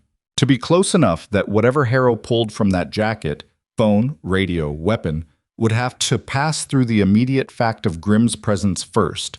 And Grimm's presence right now was not a negotiation. It was a wall with a face. Harrow stopped with his hand inside his jacket. The two men looked at each other from 18 inches. "You are going to prison," Harrow said. Very quiet, very certain. The certainty of a man who had never in his professional life said that sentence and been wrong. "Maybe," Grimm said, "but not tonight, and not before you explain to every camera in this room why you came here without a court order to take an 8-year-old girl." Harrow's hand came out of his jacket. It was holding a phone. He raised it to his ear, and from outside, Route 49 delivered something new. Not the slow repositioning of cruisers, not the quiet crunch of SUV tires on gravel. Something louder, something with displacement and weight and the specific mechanical voice of engines that had been running hard for distance. Motorcycles. Not one, not two. More than Grimm could count from inside the diner. Harrow's expression changed for the first time. Not fear, not quite, but the first genuine uncertainty Grimm had seen on him. The first crack in the composure of a man who had arrived expecting a controlled environment and was recalculating. Patch was smiling, a small, tired, real smile. The kind that didn't happen when things were going according to plan because things never went according to plan. It happened when someone unexpected decided to show up. "I made one more call," Patch said to Grimm. "While you were watching the parking lot, I called Road Captain Diaz." Grimm looked at him. "He was still in the county," Patch said. "The tail end of the charity run, about 14 bikes." The motorcycles got louder. Then the lot outside was full of them, headlights swinging in off Route 49 in a long sequential pour, Harleys and Indians in one battered Triumph, riders in various cuts and colors, charity run lanyards still around some necks. The whole organized tail end of the day's community event, arriving in the parking lot of May's Kitchen with the particular thunder of machines that did not apologize for the noise they made. The blocked egress was no longer blocked. The cruiser that had positioned across the lot entrance was now surrounded on 3 sides by idling motorcycles, and the deputy inside it was looking out at the assembled crowd of riders with the expression of a man who had been sent to manage a small problem and had discovered it was attached to something much larger. Phones were out everywhere, not just the young couple. Truckers. Riders in the parking lot. Someone on the sidewalk who had stopped to see what the gathering was about. Harrow stood very still.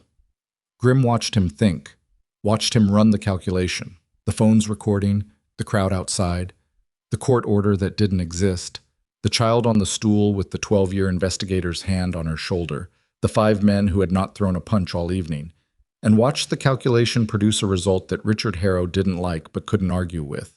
Not here. Not right now. Not in this light. "This isn't over," Harrow said. "No," Grimm agreed. "It's not."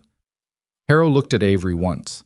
A last look, the kind that was meant to mean something, to land with weight, to remind a child of where things stood. But Avery was not looking at him. She was looking at the parking lot through the window, at the motorcycles and their headlights, and the riders dismounting in the cold. And her face had something on it that Grimm hadn't seen there all evening. He had no word for it at first. Then he did. Relief. The specific, fragile relief of someone who had stopped being alone in something. Harrow walked to the door. His 2 men fell in behind him.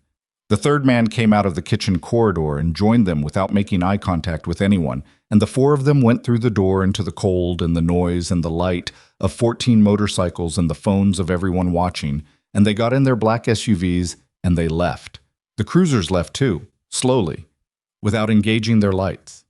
The diner exhaled. Donna put both hands on the counter and leaned on them and looked at the floor for a moment in the way of someone who has been holding their body at a certain tension for too long and is now letting it drop a register. The young couple at their table were still recording, or had stopped and were looking at what they'd captured, their faces cycling through the specific expressions of people who have witnessed something they don't yet have a category for. Grimm's heart was doing something he hadn't given it permission to do, hammering in a way that had been suppressed during the confrontation and was now asserting itself in the aftermath, reminding him that he was 39 and had made several rapid movements in the last 8 minutes and had been running on combat-grade adrenaline since 9 o'clock. He breathed through it, in, out, the old discipline. Patch appeared at his shoulder. Elena reached Detective Reyes. When?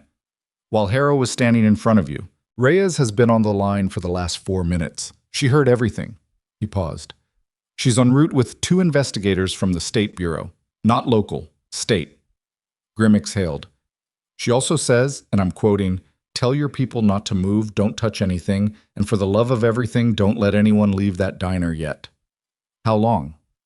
20 minutes. Grimm nodded. He turned to look at the room. His brothers, Elena, Avery, Donna, the witnesses who hadn't planned to be witnesses tonight and now were. And outside the window, the parking lot full of riders who had rerouted the end of their night because Patch had made a phone call, because 14 men and women who spent their Saturdays escorting toy drives had answered when someone in their network said, "We need bodies and lights and witnesses in a parking lot right now," and had not asked for a detailed explanation first. They never did. That was the thing about people who had spent their lives in service of something. The call was sufficient. The rest was motion. Road Captain Diaz was a compact man in his late 40s with a gray-streaked beard and a cut that said Iron Revenant MC, Road Captain, across the back. He pushed through the diner door and looked at Grimm with the expression of a man surveying damage after the fact. "You good?" he said. "Better now?" Grimm said. "You want to tell me what we just parked into?" "Eventually," Grimm said. "Right now I need your people to stay where they are. Phones out. All of it." Diaz looked at Avery on the stool, looked at the note on the counter that Grimm hadn't moved, looked at the worn, concrete expression on Grimm's face that he'd known for 4 years and had learned to read as accurately as weather. "Done," Diaz said. He went back outside. Elena was on her phone. She had 3 simultaneous conversations happening across 2 devices and a notepad, and she was managing them with the exact competent economy of a woman who had just had 12 years of patient, careful work violently confirmed, and she was not going to waste a second of this window. Grimm went to the counter. He sat on the stool next to Avery. He didn't put his arm around her. He wasn't that and didn't pretend to be, but he sat close enough that she could feel the presence of another person and chose what to do with it. She chose to turn her head and look at him. "Are they coming back?" she asked. Grimm thought about lying. He thought about the easy version of this moment, the version where you tell a child it's over and everything is fine. He knew what it cost when adults did that. He knew what it produced. "Not tonight," he said, "and not without more trouble than they want." She nodded slowly.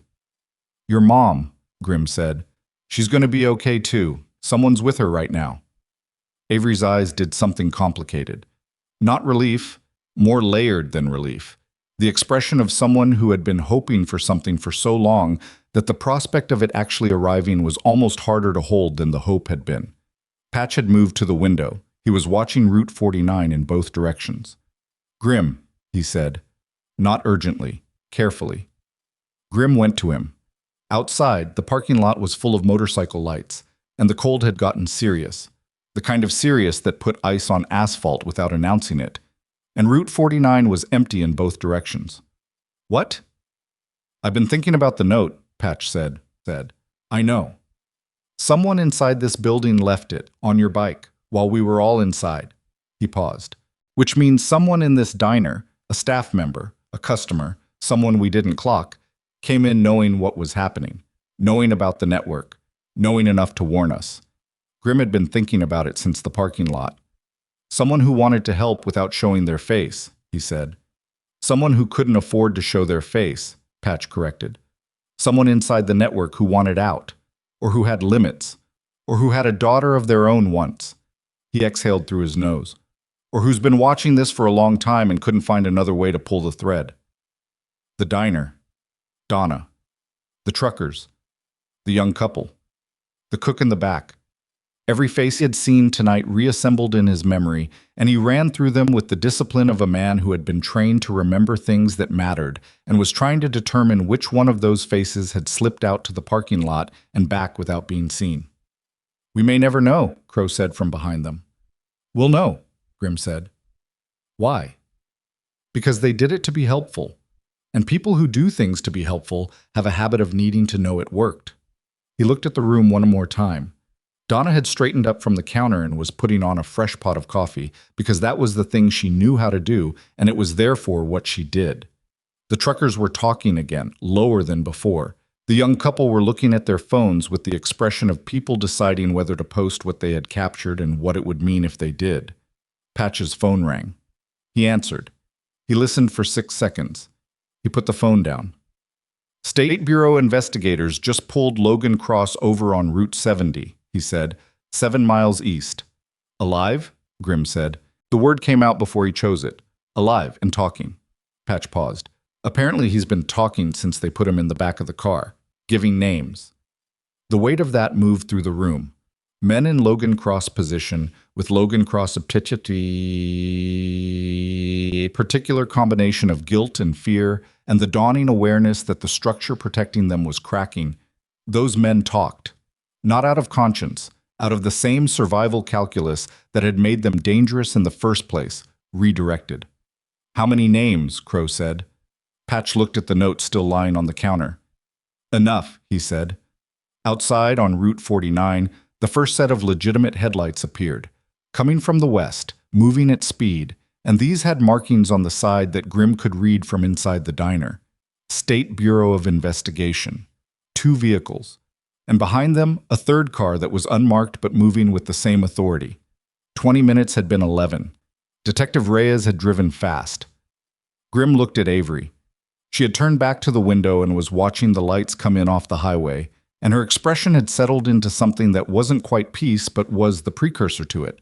The moment just before the thing you've needed finally arrives, when your body hasn't caught up yet.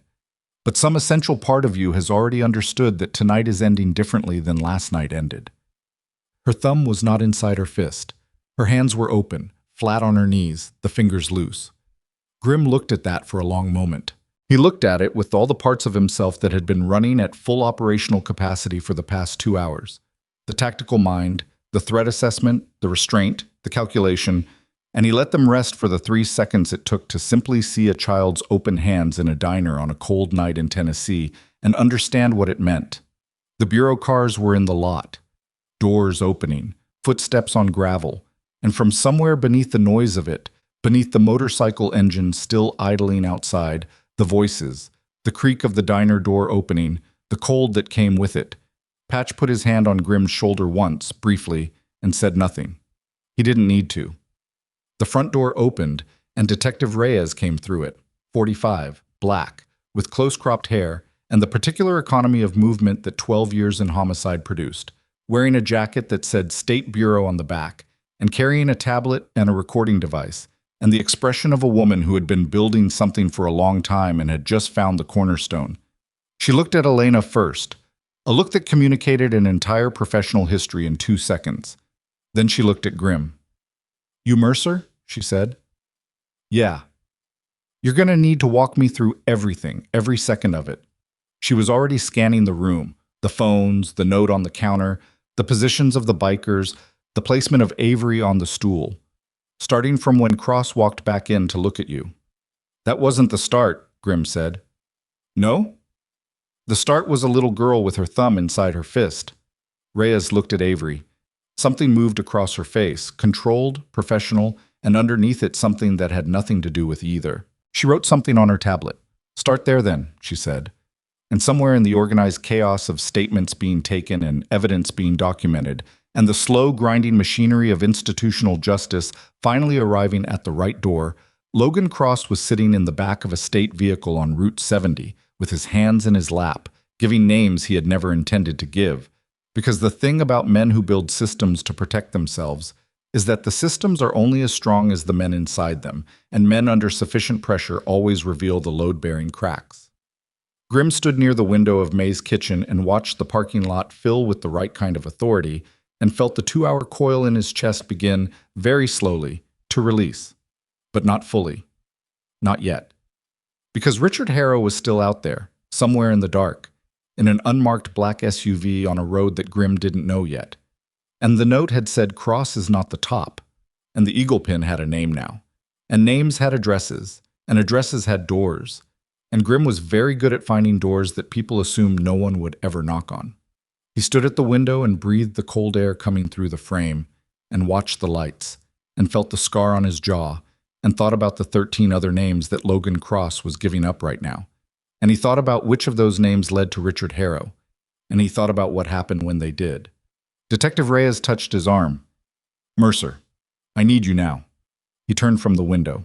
Avery Quinn was watching him from her stool with her open hands in her lap, and her eyes carrying everything she hadn't been able to say for years. And Grimm held her gaze for exactly 3 seconds. The same 3 seconds he'd given her through the glass when she'd first found his eyes, and he'd said, "I see you without words."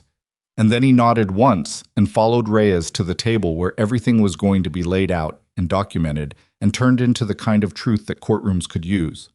The night was not over, but the balance of it had shifted.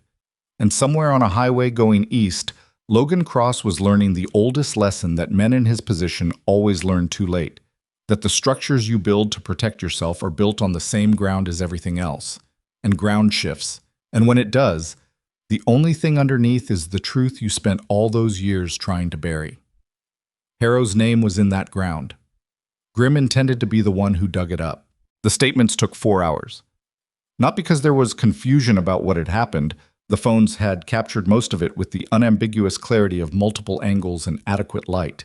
But because Detective Reyes was the kind of investigator who understood that a case built fast was a case built fragile, and what she was building tonight needed to hold weight that most cases never had to hold. The weight of a network. The weight of names that wore badges and sat on benches and signed orders and had spent years making themselves the very mechanism that was supposed to stop them. She took each statement separately. Grimm first, then Patch, then Crow, Wrench, Tripwire, in sequence. Elena gave hers to a second investigator in the back booth while Donna kept coffee coming and the night pressed its dark face against the windows of May's kitchen and Route 49 went quiet the way rural highways go quiet after midnight. Not peaceful, just emptied. The charity riders stayed until 2 in the morning, not because they were asked to. Grimm had released them from any obligation within the first hour, told Diaz to send them home, that they'd done what was needed. But they stayed anyway. The way people stay at the scene of something significant when they aren't ready to return to the ordinary world yet. They stood in the parking lot in the cold with their engines off and their breath rising in white columns, and they didn't talk much, which was its own kind of statement. Avery fell asleep on the bench seat of the corner booth around midnight. She did it without warning. One moment she was sitting upright with her hands in her lap, watching the room, and the next her head had listed to the side and her breathing had changed, and Elena had been there in time to slide a folded jacket under her cheek without waking her. She slept with her mouth slightly open and one hand curled loosely near her face, and she looked in sleep the way children are supposed to look. Temporarily unburdened, the body claiming the rest, the mind had been refusing it for longer than anyone in that diner wanted to calculate. Grimm was in the middle of his second run-through with Reyes when he noticed, and he lost the thread of what he was saying for a moment. Reyes noticed him notice. She didn't comment on it. She just waited, her pen on the table, giving him the 3 seconds he needed, and then they continued. Sarah Quinn arrived at May's kitchen at 12:47. She came in a state vehicle, accompanied by a DCS colleague of Elena's, a young woman named Priya, who moved with the careful, provisional gentleness of someone who has learned that the people she works with are usually carrying injuries she can't see. Sarah Quinn was thin in the way that years of sustained stress produce a particular kind of thinness, not from lack of food, but from the body burning everything available in the service of staying alert, staying ready, staying small enough not to provoke. She was 34 and looked both younger and older simultaneously, the way people look when their exterior age and interior age have stopped corresponding. She came through the door and her eyes found Avery in the booth, asleep, and she crossed the diner in 8 steps and slid into the seat beside her daughter and put one hand very gently on Avery's hair, not waking her, just making contact, the way you touch something you've been afraid you would never touch again. She didn't cry. Not then. She looked up and found Grim across the room, and she looked at him for a long moment with an expression that had no single name. Gratitude was part of it, but gratitude was too simple, too transactional for what was in her face. It was more like the expression of someone who has been underwater for a very long time and has just broken the surface and is trying to remember what air is for. Grim nodded once. She looked back at her daughter. The hand stayed on Avery's hair. At 2:15 in the morning, Detective Reyes received a call that she took outside, standing on the narrow concrete step where Patch had stood hours earlier. And when she came back in, her face was doing the controlled non-expression of someone processing significant information while in a professional setting. She sat back down across from Grim. "Richard Harrow," she said. Grim waited. "Taken into federal custody 40 minutes ago. The Bureau had a parallel investigation that's been running for 14 months. She set her pen down. "They were waiting for more of the network to surface. Tonight gave them enough." She paused. 11 arrests as of now, including a sitting family court judge, an assistant DA, and 2 county sheriff's deputies. The number landed. 11. "The Harrow Society," Grim said. "That's what they called themselves internally. We've been calling it something less elegant in our files." She looked at him steadily. "The judge who was on call tonight, the one who would have handled Elena's removal order, was arrested 40 minutes before she would have received the case. The margin of that, the thinness of it." Grim sat with it for a moment. "The note," he said. Reyes looked at him. "What about it?" "Whoever left it knew the judge was part of the network, knew the removal order was compromised, knew we needed to hold the line long enough for the federal case to move." He paused. "That's not someone who just had suspicions. That's someone who was close enough to know the details." Reyes was quiet in the particular way of someone who already knows the answer to the question they're hearing and is deciding how much of it to share. "We have a person of interest," she said carefully. "Someone who has been providing information to the federal investigation for approximately 8 months. Their identity is protected." She picked her pen back up. "What I can tell you is that they were in this building tonight." Grim didn't look around the room. He knew the room. He had cataloged every face in it within the first 90 seconds of arriving, and he had revisited that catalog half a dozen times over the course of the night, and there was one face in it that he had been returning to without fully understanding why. Donna. Not Donna herself. Donna had been at the counter or moving through the dining room for every significant moment of the evening, visible, traceable, her movements explained by her function. But there had been a period, somewhere between Harrow's arrival and Crow's interception of the second man, when the kitchen door had been briefly unattended and the cook had been at the grill and the service corridor had been dark and empty, or appeared to be empty. Grim thought about the folded note under his hand grip. He thought about the small, even block letters. He thought about the specificity of the information. The judge's name, the Harrow Society, the instruction to move before the order came through. He thought about the cook. He had seen the man twice all night, once when he went through the kitchen toward the service door, and once when Harrow's third man had come through from the corridor. The cook had looked up both times, had not spoken, had gone back to his grill, had kept his face turned slightly away. He didn't say any of this to Reyes. She had told him the identity was protected, and he understood why, and he believed in the protection of people who took risks for the right reasons, even when it cost them the acknowledgement they deserved, maybe especially then. "Okay," he said. Reyes studied him for a moment. "You know, don't you?" "I don't know anything," Grim said. A pause. "Good," Reyes said. And she meant it. They finished the statement at 3 in the morning. Grim stepped outside into the cold and it hit him full in the face, and he let it. The parking lot had thinned. Most of the charity riders had eventually gone home, leaving only the 5 iron Revenant bikes and 2 state vehicles and Donna's old Civic parked at an angle near the dumpster. The neon sign above the entrance had stopped its blinking sometime in the past hour and now just glowed steadily. May's Kitchen in unwavering red, the way it should have been all along. Patch was leaning against his Road King, arms folded, looking at nothing in particular. He had a styrofoam cup of coffee that had gone cold, and he was holding it anyway. Grim stood beside him. Neither of them said anything for a while. The cold was the kind that clarified, the kind that removed the ambient noise from the inside of your head and left only what was actually there. "How are you doing?" Patch said eventually. Asking as a medic? Asking as Nolan. Grim thought about it honestly. "The thing in Jalalabad," he said. "The compound." Patch waited. "I've been carrying it like a debt," Grim said. "Like something I owed but couldn't pay because there was no one to pay it to." He looked at the road.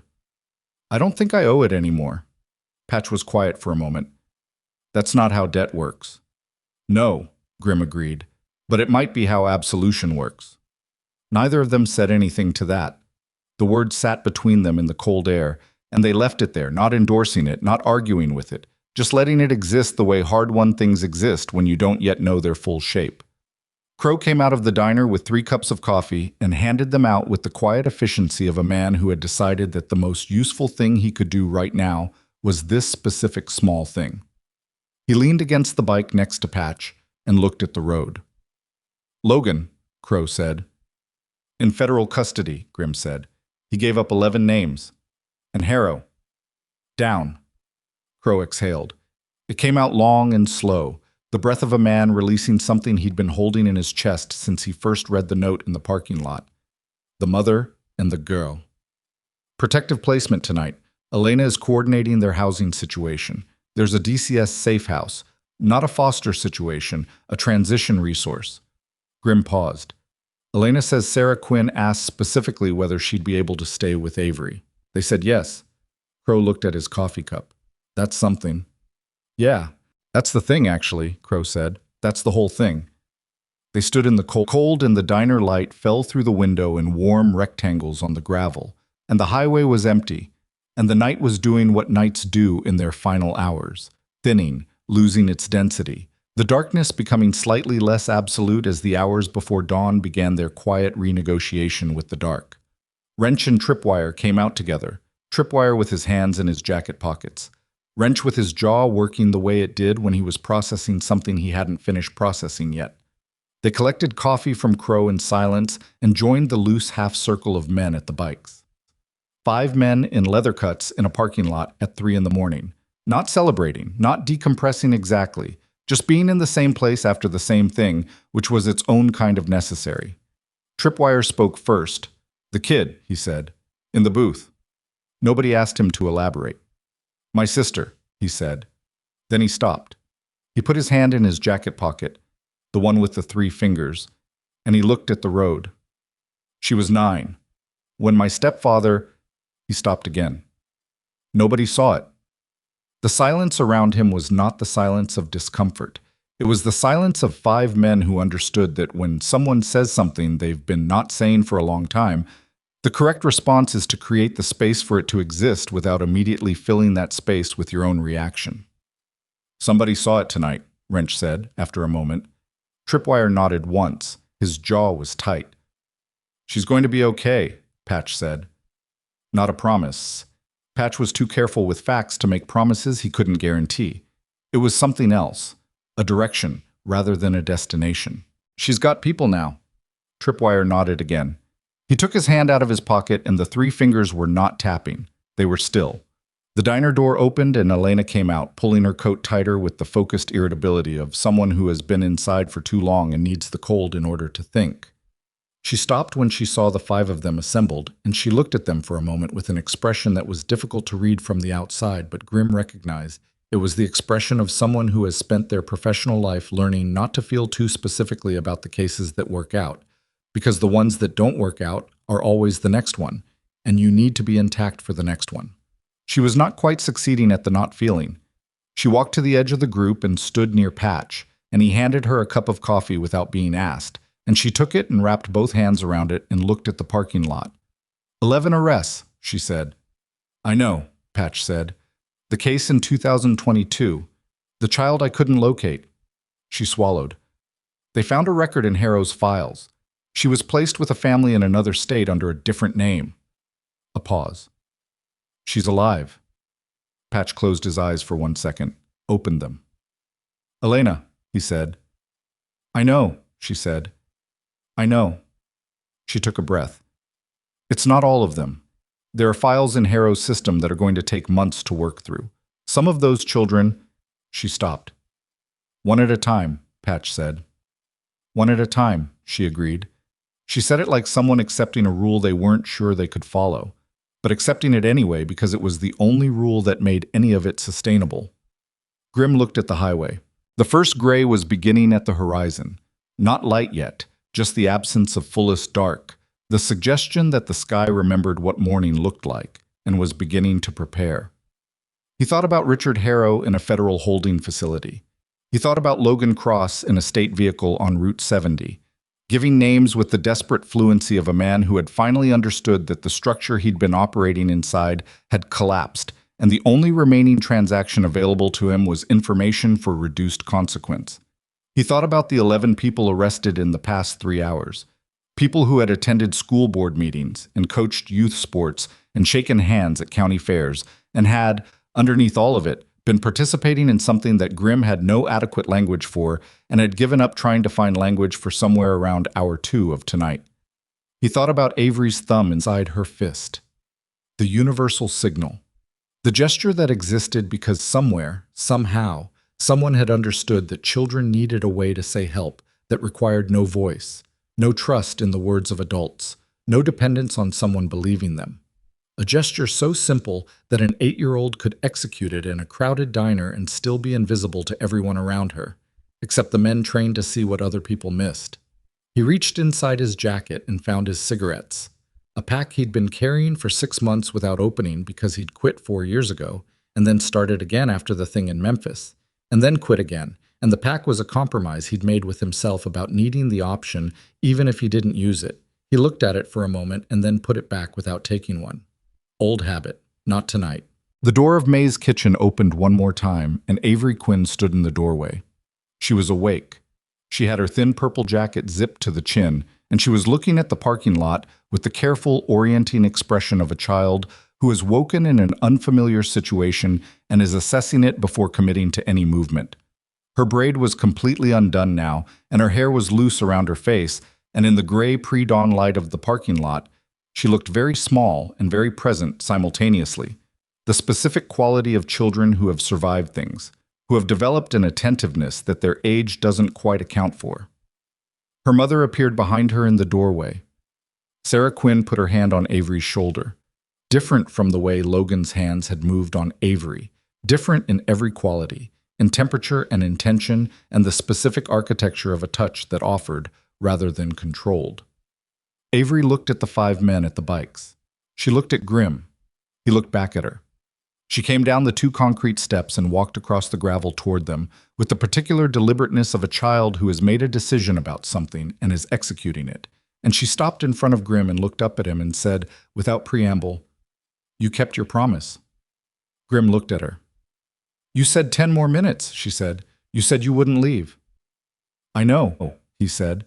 She appeared to be working through something internally, some calculation or emotional accounting that she was conducting with the concentrated seriousness that children bring to things that matter to them.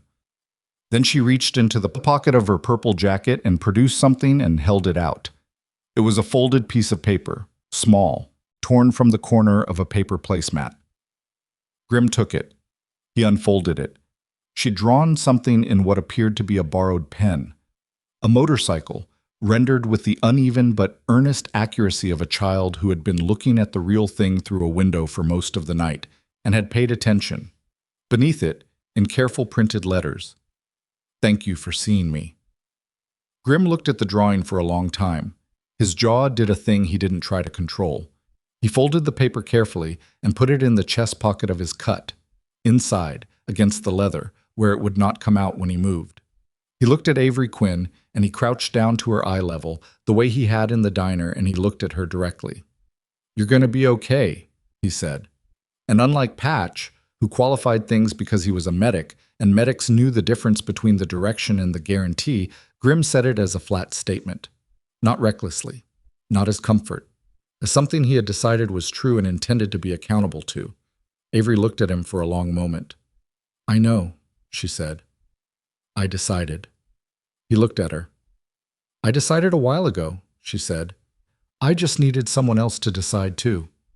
He stood up.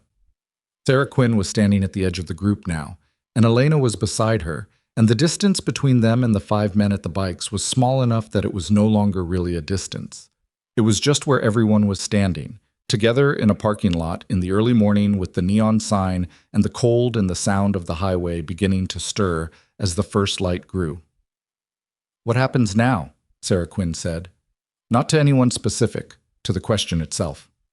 The federal case will move fast, Elena said. The evidence is significant and it's documented across multiple sources. Logan will likely negotiate his testimony in exchange for reduced charges, which means more names, more cases opened, more children who are in situations like Avery's who now have a path to safety. She said it cleanly, professionally, but underneath the professional delivery was something personal that she wasn't quite concealing. You'll have support through the process. I'll be there for every step. Sarah Quinn absorbed that. And the house, she said. You don't have to go back there, Elena said. Not for anything. Whatever you need from it, we can send someone. She paused. You can start somewhere else.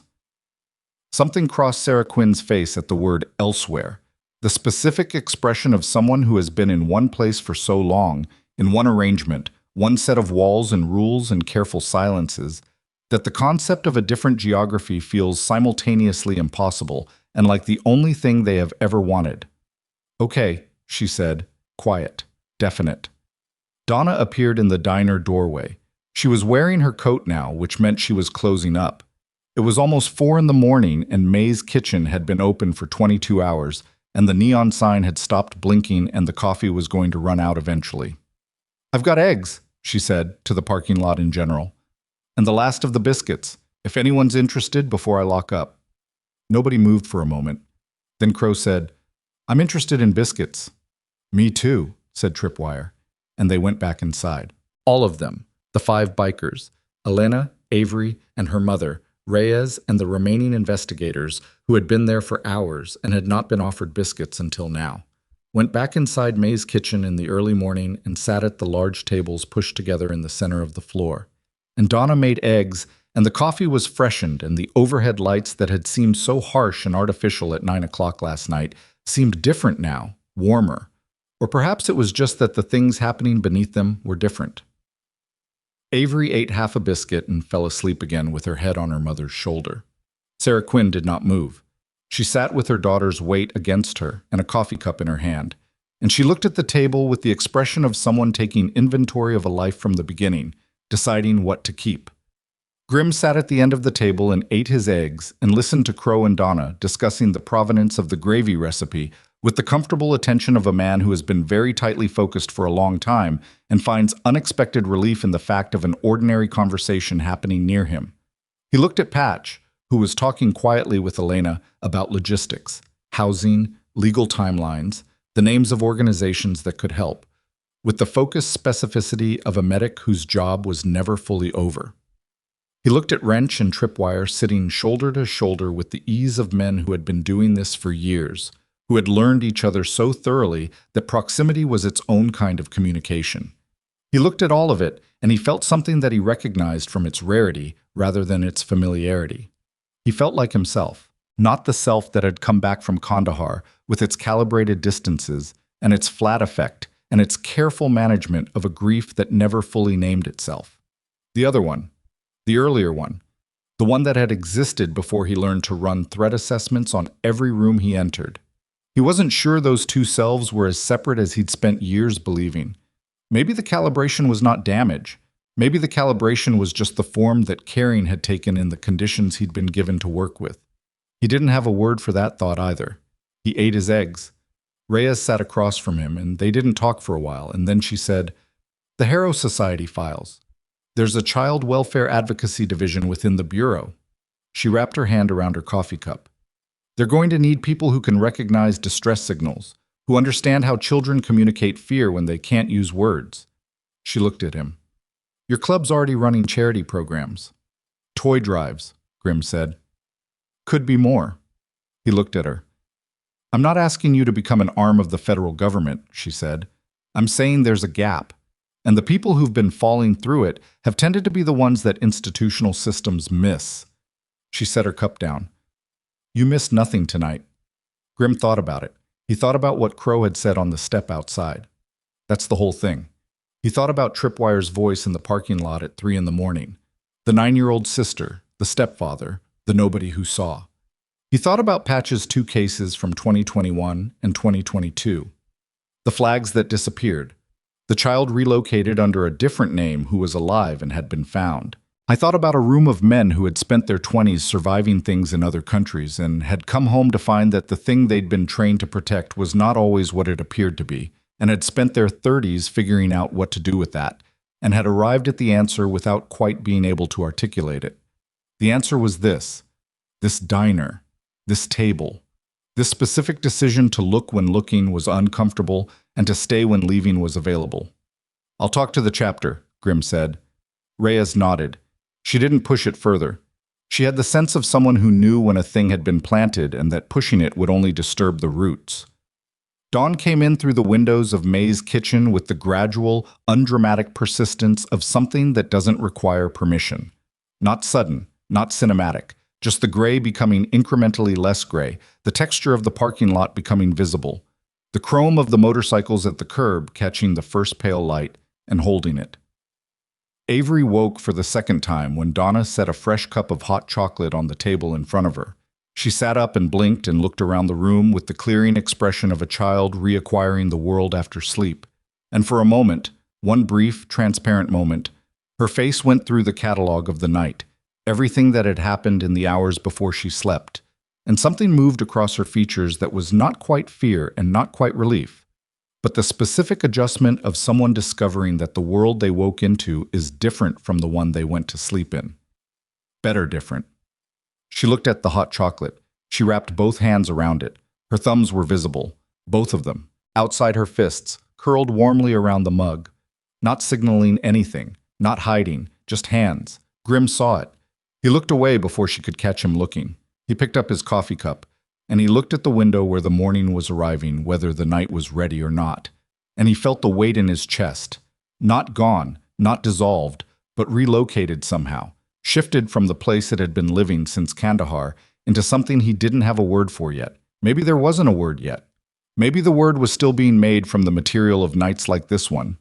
Crow leaned back in his chair and crossed his arms and looked at the ceiling of May's kitchen with the expression of a man checking the structural integrity of something he has just put down a lot of weight on. We should ride before it gets busy, he said. Give it an hour, Grim said. The cold's going to get worse before it gets better. I know, Grim said. Give it an hour. Crow looked at him. He looked at the table, at Sarah Quinn with her coffee, and Avery with her hot chocolate, and Elena with her notepad and Reyes checking her phone, and Patch who had been awake for 20 hours and was showing none of it in the way he held himself because holding himself was something he had been doing for so long it no longer required effort. Okay, Crow said. An hour. The hour passed in the way that hours pass after long nights. Not quickly, not slowly, but with a quality of density that made each minute feel like it contained more than the ordinary 60 seconds. Donna refilled cups. Someone found a radio station that played something without lyrics, old jazz, the kind with brushed drums and a bass line that felt like breathing. The state vehicles outside started their engines one by one and pulled away with the quiet, purposeful departure of people who had a great deal of work beginning and needed to begin it. Reyes shook Grim's hand at the door. A firm, brief shake that contained a professional acknowledgement, and underneath it, something more personal. The acknowledgement of one person by another who has understood what they were seeing. I'll be in touch, she said. I know, he said. She left. Elena organized the departure of Sarah and Avery with the calm efficiency that was her professional nature and something more. The specific tenderness of a woman who understood that the people she was organizing had been through something that required not just logistics but care, and that sometimes care looked like a hand on a shoulder, and sometimes it looked like knowing which documents to bring and which to let wait. At the door, Avery stopped. She turned and looked at the 5 men still at the table, Grim, Patch, Crow, Wrench, Tripwire, in their worn leather cuts, their road miles and their damage, and their particular hard-won knowledge of what it meant to keep going. and she raised her right hand. Not a wave exactly, more deliberate than a wave. An acknowledgement of the kind that children make when they are too full of something to put it into words and have chosen a gesture instead. Her thumb was up. Outside. Visible. Clear. Patch made a sound. Not a word. Just a sound. The kind that comes from somewhere below the throat. Somewhere that doesn't require a decision. Grim raised his hand back. The door closed. The diner was quiet. Donna appeared with the coffee pot and looked at them all and set the pot down on the table and sat down herself. Because it was her diner and she had been standing for 12 hours and she had earned the right to sit down. Well, she said. Nobody had anything to add to that. The jazz played its quiet conversation. The morning light widened in the windows. Outside, Route 49 was beginning to accept its first traffic. A truck, a sedan, ordinary people beginning ordinary days, moving through a stretch of highway outside Nashville with no knowledge of what had happened here in the night, no awareness that the parking lot outside May's kitchen had been full of motorcycles and federal vehicles, and the specific concentrated effort of a small group of damaged, functional, irreplaceable human beings who had decided to look at something and not look away. They didn't know, and they didn't need to. Grim stood up. He picked up his coffee cup and drank the last of it, cold, and set it on the table. He looked at his four brothers, Patch with his medic's hands and his quiet courage, Crow with his cataloging eyes and his one-handed smile, Wrench with his engineer's precision and his slowly unclenching fists, Tripwire with his still 3 fingers, and his 9-year-old sister, who he carried every day in a place that had no name. "Let's ride," he said. They rose together. They left money on the table that more than covered everything and then some. And Donna did not argue about it, and they pulled their cuts straight and moved through May's kitchen toward the door with the particular gravity of men who had arrived at something in the night and were now carrying it with them into the morning. Outside, the cold was real and clean, and the sky was the pale gold of very early morning, and the motorcycles sat at the curb with their chrome catching the new light in a way that had no business being as beautiful as it was. They mounted in silence, the familiar weight and warmth of their machines shifting under them, and one by one the engines came alive, the low, resonant, unapologetic sound of Harleys in the morning, filling the air of the parking lot and rolling out over Route 49 in both directions like something announcing itself. Grim sat on his Softail Slim and put his hands on the grips and felt the vibration move up through his palms and into his shoulders and through the scar on his jaw. He looked at the road stretching east into the morning. He thought about a piece of paper in his chest pocket, a motorcycle drawn in borrowed pen. 5 words. "Thank you for seeing me." He pulled out of the lot. The others followed. They rode east into the early morning sun, 5 bikes in loose formation on a rural Tennessee highway, and the sound of them diminished gradually as they took the first long curve where the tree line closed in on both sides. And then they were gone, and Route 49 was just a road again, ordinary and gray, and marked with the passage of countless ordinary things. But in May's kitchen, Donna poured herself the first cup of coffee she'd had sitting down since yesterday morning, and she looked at the table where they'd all sat together in the early hours of a day that was now fully arriving, and she looked at the money left on the table, and she sat with it for a moment, not counting it. She was thinking about a little girl with her hands wrapped around a hot chocolate mug, both thumbs showing. She was thinking about what it meant that 5 men who had survived things most people would not survive, had walked into her diner last night looking for coffee, and had not left until there was nothing left to stay for. She was thinking about the fact that the world contained people like that. That the world had always contained people like that, and most of them were unknown to most other people, and most of them preferred it that way, and most of them would get on their motorcycles in the early morning and ride away from the things they had done without needing anyone to know that they had done them. She picked up her cup. She drank her coffee. And outside on Route 49, somewhere around the second long curve where the highway opened up and the Tennessee countryside spread wide in both directions, Silas Mercer opened the throttle on his Softail Slim and felt the morning air hit his face and the engine's voice rise beneath him, and he rode toward whatever the day held with the specific, quiet, undefeated steadiness of a man who had finally, after a very long time, paid a debt he thought he'd been carrying to no one. He had been wrong about the no one. It turned out the no one had been, all along, a small girl in a purple jacket. and she had found him.